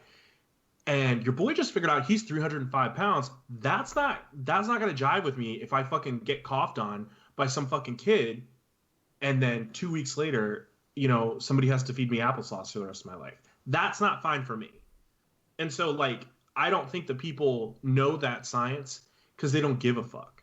It doesn't matter to them because it does affect them. Like, this whole... Yeah, go ahead, Kevin. That's the thing. If it doesn't affect the people around them, then they think it's not real. Yeah. So that applies to a lot of things, not just coronavirus. Oh, God, yeah. It applies to a lot of things. If it doesn't affect the people around you, then it's not real. It's not a real thing. I shouldn't care about it. That's where people are at right now. So that's why I stay home and mind my business and drink. Play that RuneScape Live, man. Yep, that's it. Keep working on airsoft guns and kits and playing Arma. Dude, I've been working on my vinyl collection, man. Like, that's the weird thing is, like, this lockdown's like giving me time to like focus on other fucking hobbies, and like I've been collecting vinyl records, man. Oh, like, I want to do that so bad. I want to thank COVID-19 for forcing us inside, and my girlfriend learning how to make fucking bread. I'm talking about fresh loaves of sourdough, like, sourdough all week. And so she just started doing her sourdough, and I just got my first batch of kombucha, and then I ordered a fucking gin kit. I'm gonna start making my own gin. Like, yeah, it's. But are you working out though? So we're gonna get a Peloton, and your boy did just buy some new shoes to go running. So I'll be. Bit round. Oh yeah. What if we just enforce the quarantine with like Ranger Regiment Scout snipers? So like if you're outside without a mask on and you cough, just 750 grain Hornady VMAX from 500 yards. Just like, hey man, that problem solved. I will say, I bought that's some, the North Korean solution. Hell yeah, man. I bought some new workout gear to go like get my I'm my about run to be on. like halfway through this bottle of Tal shit. Fuck. It's fine. Drink it. Drink it. That was me last night, man. Drink it. I bought some Ranger panties, and I bought the double XL, thinking like, oh yeah, that'll work. And I gotta be 100% with everybody. It made my junk look massive, way bigger than it actually is, and it did not. it did not fit over my ass, and I was like, "Am I wearing these backwards?"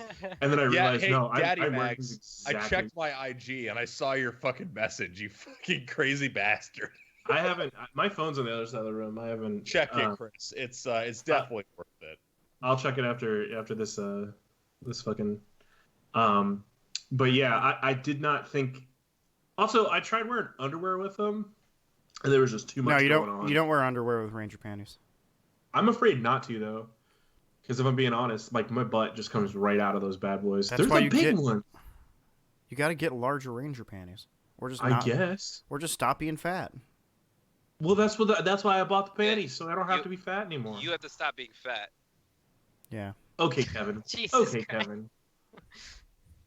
You have to stop being. Stop being fat. I'm sorry. So Listen, man, let's talk about Airsoft Con real quick. Oh yeah, Hell Airsoft yeah, Con. dog. So Eric, you're going to Airsoft Con.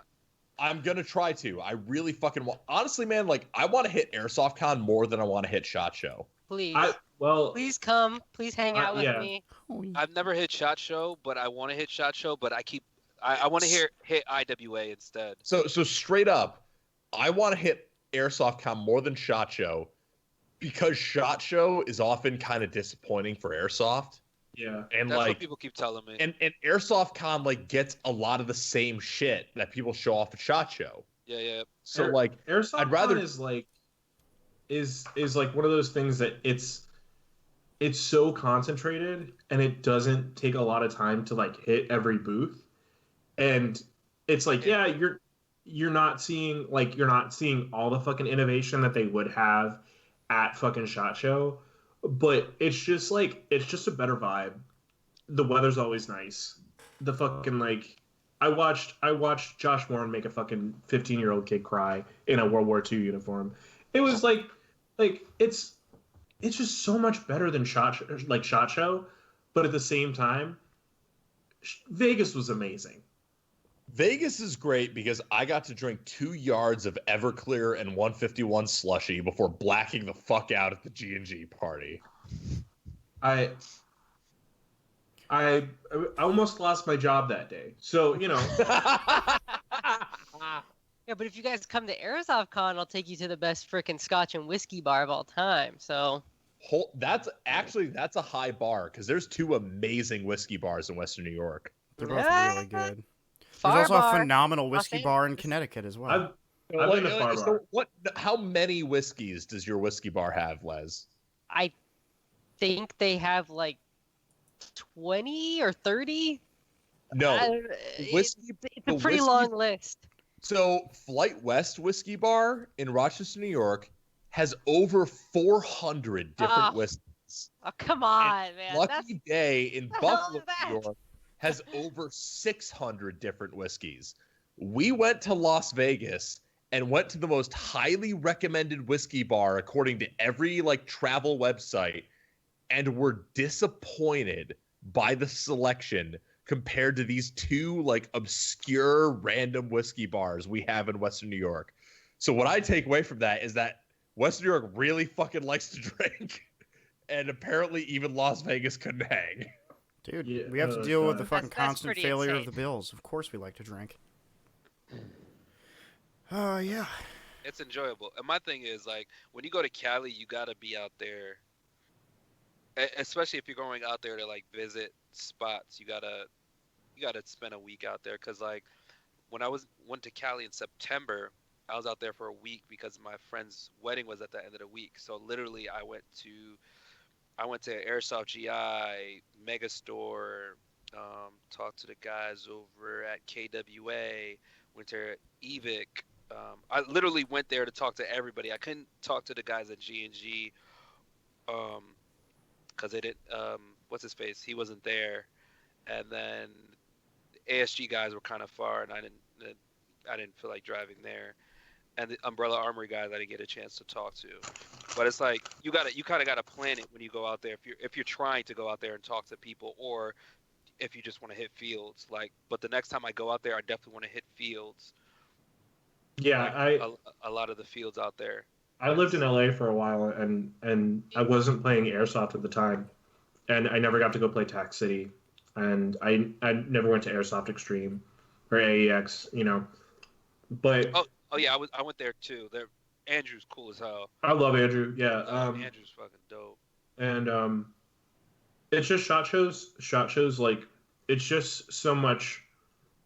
It's so much easier on you. You know what I mean? You go, it's one day, and then you go and you get drunk. Yeah, I'll be at shot show, or not shot show. I'll be at Airsoft Con. I'll be at Airsoft Con. No one cares. Hell yeah. Fuck you, Kevin. God. No one cares about you. You random guy, Kev. You know who I want? I want BGK. Never mind. We're not gonna talk about I that. care. BGK, don't talk about BGK. We don't talk about BGK. We don't talk about BGK. But Terrible. Jesus. All right. So if the chat has any questions that they want to ask or any, anything Ask they want us answered, questions. ask right us now. questions. Right now, ask us questions. Eric, are you calendar ready yet? I think he's referring to the Ranger Panty calendar. No, I'm still working on losing this fucking dad bod I've gotten over the fucking course of injuries and quarantine. I'm down like 10 pounds. So, I got to get back to like 250-ish before I'm calendar ready. Corey and I are ready at any time. Doesn't matter how heavy we are. We have no shame, so we're ready.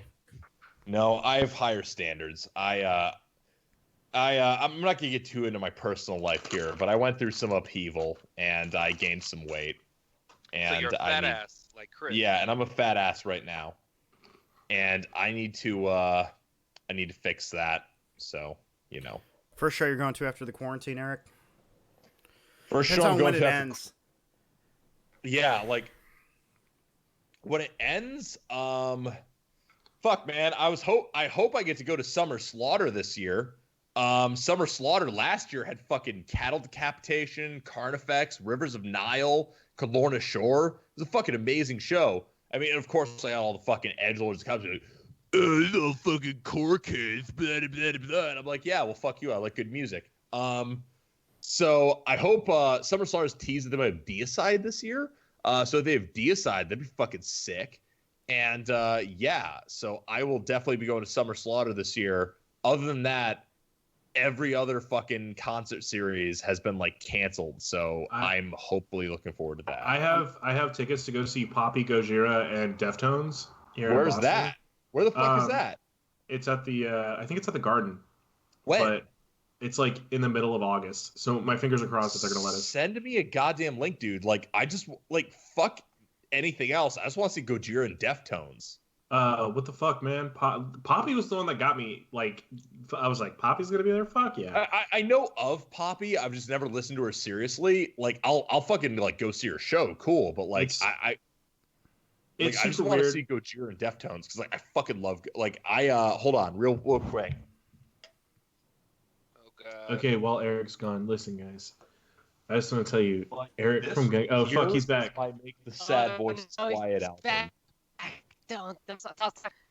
Shh. Like this fucking From Mars to Sirius is my Make the Sad Voices Quiet album. Like Gojira is the Acacia Strain and Gojira are forever tied in my head as like favorite band ever. Dude, I've got tickets to see fucking My Chemical Romance in Philly in September. Go fuck and- yourself.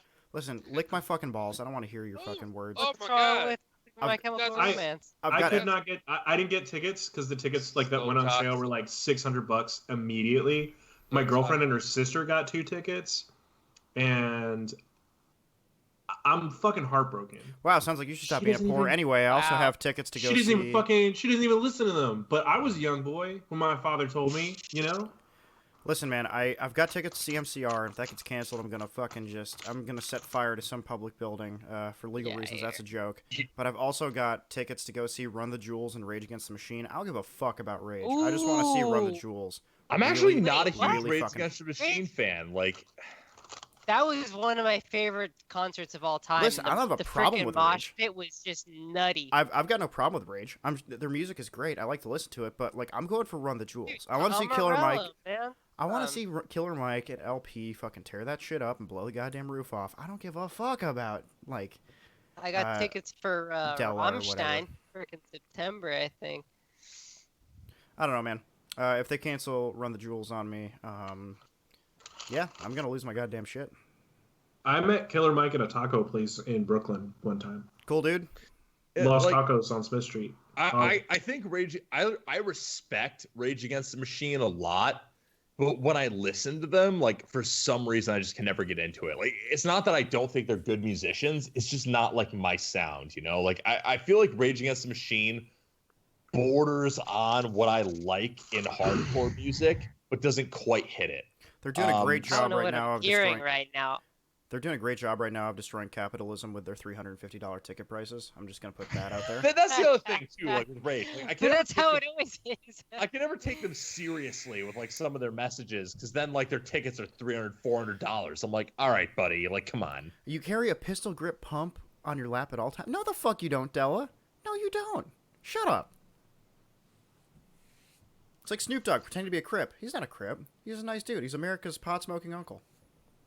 There's a show with Martha Rammstein, Stewart. though. Rammstein, good. I'm just gonna say right now though that the number one show I want to see the next time they come to the States is Slaughter to Prevail.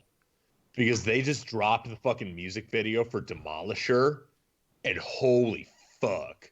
Like, Slaughter to Prevail has come to Rochester like 3 fucking times, and every time I've been busy and haven't been able to, like, make the trip to see them.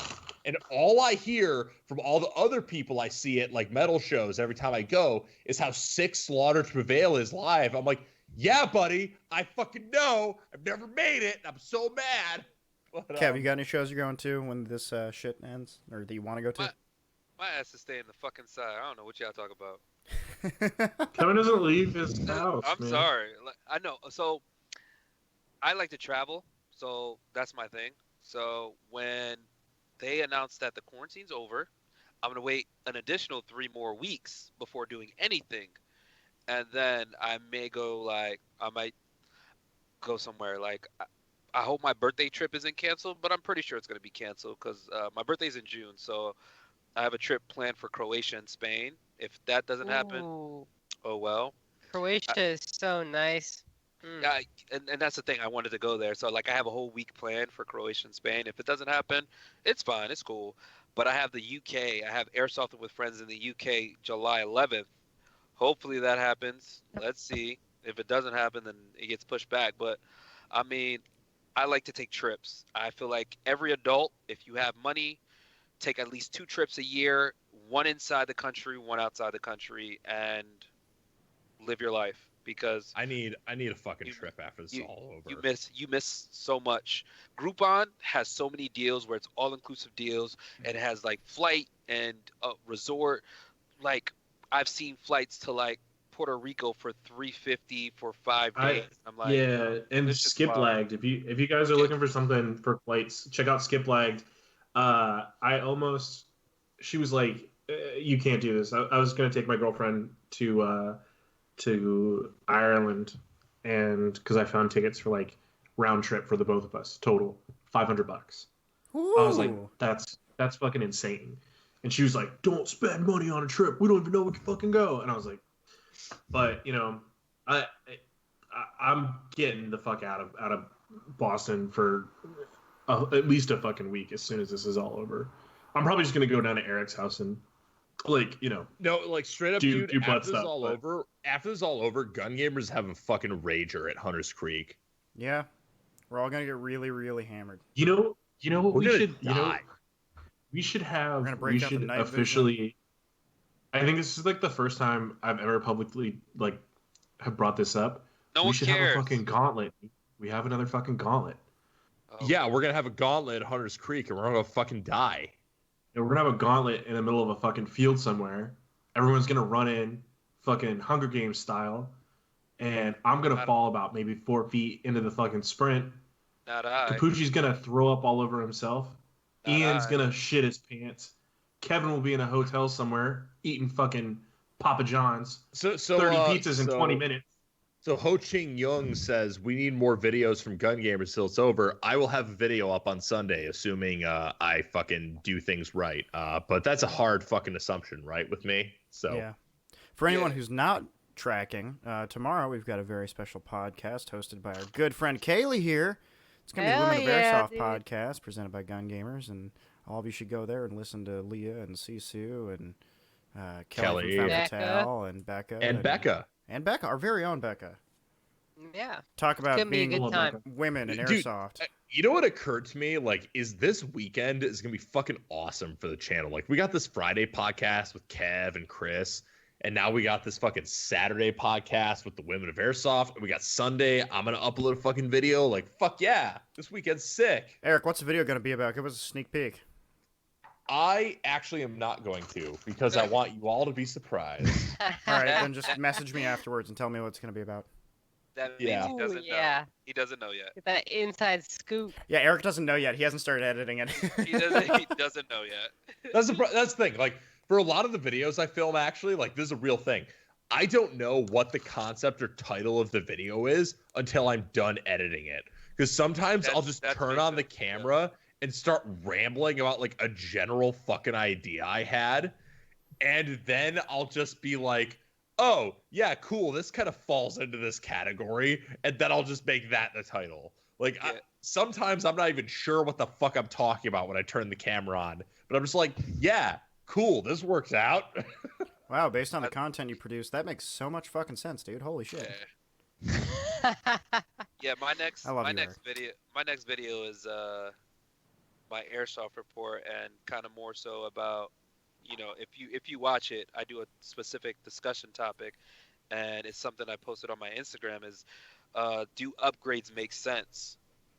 Like, do gun upgrades make sense? Because I know a lot of people, a previous topic I did was guns versus skill, and do people with skills, like, you know, are better with, you know, with a regular gun versus an upgraded gun, or is somebody with no skills better with an upgraded gun versus a non-upgraded gun? So I like to throw those out there and get people's feedback in my Instagram stories, because people tend to think that a gun, just because, I think we talked about this earlier, just because they've spent $2,000 on a gun is just going to make them better. No way in hell it is. If you don't have well, skills, it's like we talked about earlier. Like, your maximum potential for skill will never be raised by your gun.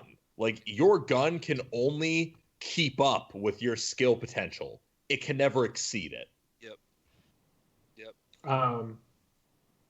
I also, it's such ill timing, but I also have a live stream tomorrow No night one cares. with Eric. No one cares. Oh, it's Eric. Okay, we care. Yeah. Yeah. So if you haven't gotten enough of me getting drunk and spitting bullshit about my dumbass opinions, it's a lot less. I'm way more annoying and a lot less structured on there. So we did it last week with Lane, and I think about halfway through I was like, this is fucking boring. I just want to make fun of you. And so yeah, if you guys would like to check out, it's HoytAirsoft, Hoyt_Airsoft on Instagram. You can catch us at 7. Fuck off, Kevin. Fuck off.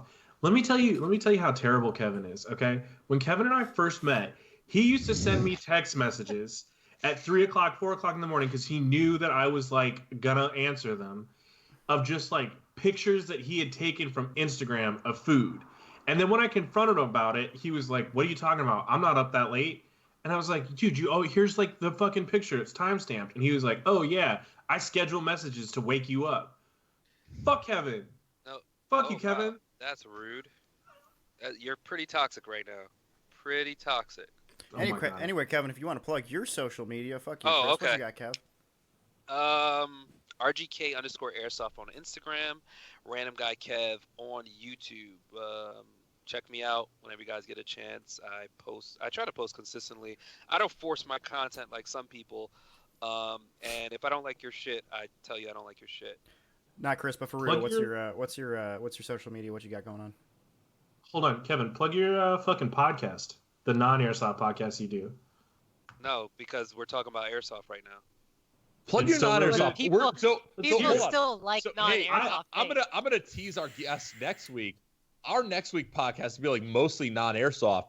We're having fucking Aaron from Airsoft Junkies, but more importantly, Aaron from fucking Void Eater, which is a sick fucking hardcore band from Atlanta that you should check out if you haven't listened to them. I own one of their shirts. I'm gonna be. If you don't fucking listen to them, you're a fucking scrub. Yeah, real good.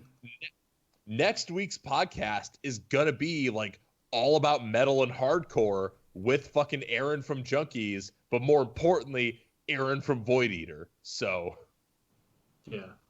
Okay. So my other podcast, my podcast is called the Brotherhood Smoke Podcast. It's literally about just random situations in life, things that guys go through and dating, relationships, all that good stuff. I'm also a writer. I've written 3 books. I'm working on my 4th right now. Yeah. He owns a charity too. Oh yeah, I have a nonprofit as well.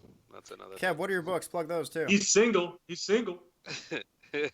My books, they're called Thoughts of a Random Guy, Volume 1, 2, and 3. If you just want a coffee tabletop read, they're like short stories in a sense about just relationships, dating, life, general stuff, and all that goodness. Yeah, you can check that out. Because a lot of people ask me how I got into airsoft and why I got into airsoft, and like kind of the main reason why is because I needed another hobby, another escape outside of what I normally do, which is meditating, writing, blogging, and all that goodness, because of a situation that happened in my life about 4 years ago. So I feel like airsoft is the biggest escape for me that I love. And when people ask me if it's a job, I tell them no, because it's just one of those things I love in talking to people, having fun, and just shooting people. And that's kind of it. That's why it's an escape for me. And I won't turn it into a job unless I make $1 million. I mean, that's different, but it's an escape, and I just want to continue having fun with it. Hell yeah.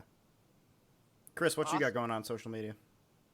So right now, today was the last day for the Omega Survive / HoytAirsoft giveaway for the loadout kit. So May 5th, gonna announce the winner for that on the Instagram. Again, it's HoytAirsoft, HOYT Airsoft. Gonna have Eric on tomorrow night, and then we're gonna have a guest next weekend too. Every Saturday, 7 p.m. Gonna have a 1 hour long fucking shit fest. Don't invite me. I wasn't planning on it. And we're gonna have a cameo with Solid Snake. Press X to open the menu. And also coming up, I'm actually gonna release a video on like real easy tech shit, so even Kevin can do it. He won't, but he could if he wanted. I won't. To. I mean, I'll pay somebody to do. Like so Umbrella Armory teched out my Crytek for me. My Crytek that's been sitting in my closet for like the last year. My Crytek CRB MK2, like it's been sitting in my closet for like I've used it for like 2 or 3 games, Milsim games, and then I like let it sit there because I didn't know what else to do with it. Because companies have continued sending me guns, and I've been using those instead. So Umbrella Armory, like I hit them up, had a discussion, and boom, they set me up. And I haven't shot the gun yet. I'm gonna shoot it tomorrow, throw it on my Instagram. I'm kind of hyped because I've used an Umbrella Armory gun before, and I'm like, they're just like so amazing. I get it, they're expensive, but personally, I will not tech my own guns. Chris knows that. No, dude, I'm in the same boat as you. I used to come out to an event. If I knew Kevin was gonna be in an event, I would call him and I'd be like, "Hey, what do you want?" And he'd be like, "I don't know, just bring me something." And I'd have to bring like 3 guns for him because he would be like, "I don't want to use this. I'll use this." Kevin never uses. He owns an Alpha CRB that he has not used in like 5 years. Fucking, but like and you know what was like. What sucked is that I built him this gun that was like very specific for him, and everyone was like, Kevin, this is a super fucking cool gun. Who built it for you?" He's like, "I don't know." I was like, "Are you fucking kidding me?" I don't like you. Fuck you, dude. Fuck you. What do you not get? Actually, I just want to iterate for everybody. I do love Kevin. I love Kevin very much. I think people could have guessed by the fact that you were being openly hostile to each other, but still remaining in the call. Yeah. So, Lezz, tomorrow we got the Women of Airsoft podcast. Do you guys have any topics figured out, or is it just going to be like creepy shit you guys get in your DMs? I mean, I want to cover what everyone's been up to. If there's going to be any new builds or cool things people working on during quarantine. I have been working on some builds and some things, so see what Kelly and Leah and Becca and Sisu have been up to, and then we want to talk about, you know, the things cringy dudes do in airsoft to poor unsuspecting women. Oh, So, God. you know, If you could- since all men are trash, I mean, Hold what on, can I time out. Time out. The men you fuck with are Hashtag trash. not all men. The men you fuck with are trash. No, I have an But intro for the podcast. It's just all men are trash. This one's gonna be a good one. Are you gonna be hosting that podcast? Or you would just be mansplaining for the women of Airsoft? No, Yes. no, I'm not. It's no. What is gonna be? Oh yes, the Women of it's gonna Airsoft be podcast it's gonna be the presented men by of men. Airsoft. Yeah, the men of Airsoft present the women of Airsoft Well, podcast. I don't know, man. Like, I feel like it's just cool though that like, I don't know if this is gonna make any goddamn sense. This is pretty fucking drunk. I just think it's cool that like we get to have this platform where like whoever wants to that gets along with us like just gets to hop on and say their piece, right? Like, I just think that's cool. Yeah, man, Yeah, that was the no, idea with the podcast. It's gonna be a good time, and it'll be great to have them all on there, because I don't think there's ever been a podcast where Kelly and Leah and Becca and Sisu and, you know, that have all been together to talk about like what our experiences are in Airsoft. But, you know, it's not going to be a ton of trashing, but there will be some trashing. So come I mean, they're probably enjoy gonna some, trash some me, burning but that's of bridges. fine. Be like, yeah, I got this DM from Eric once, and it was like, you know what Becca's gonna tell? Becca's gonna tell the story of when I was filming the Tactical Wizard video on Loadout Pictures, and I had to like arrange with her to have a DM exchange where I told her I wanted to lick macaroni and cheese off her body. Oh, God. If you watch the Tactical Wizard video on Loadout Pictures, I'm actually having like an arranged DM conversation with Becca where I like sent her, "Hey girl, I want to eat macaroni and cheese off your body," and she like sends me back this horrible reply, which is fucking hilarious, and it just makes the video. That is like, I've never been able to exceed that Tactical Wizard video. Like, I try, but I can't. Yeah, so Classic. we're getting sort of to the end yeah. at this point, but yeah, so go follow Kev on Facebook and Instagram and all them social media platforms. Go follow Chris on Instagram. Go buy Kevin's books and listen to his podcast. Go No, no. Just follow me on YouTube. If I follow touch his YouTube as well. He needs those YouTube dollars, everybody. Come on. I need my Real strip quick, dollars. Ho Ching Young says you guys may try to broadcast to your fans / other YouTubers from foreign countries too. Absolutely. It's definitely a priority to get as many fucking cool casts as possible on here. I think they'll be fucking awesome. I actually kind of want to get Ho Ching Young on here because I know that he's got a good perspective on the Hong Kong scene. Talking to him, sourcing by TMFNX. But yeah, sorry, you finish your closing thing, Ian. Oh yeah, no, I mean it's Gun Gamers Podcast episode 14. Go ahead and tune in tomorrow to the Women of Airsoft Podcast episode 1. It's probably going to be an ongoing thing, I hope. And go follow me on Twitch, Ian, twitch.tv/Ian Gun Gamers. All right, guys, it's been real. And check out HoytAirsoft. And check out HoytAirsoft. Check out Fat Airsofter on YouTube. Fat Operator on YouTube. I thought you were talking about me when you said Fat Airsofter, and I was like, "Fuck you, dude." Anyway, guys, take it easy. That was 2.5 hours. Holy That's shit. a lot. I'm fucking sweating right now.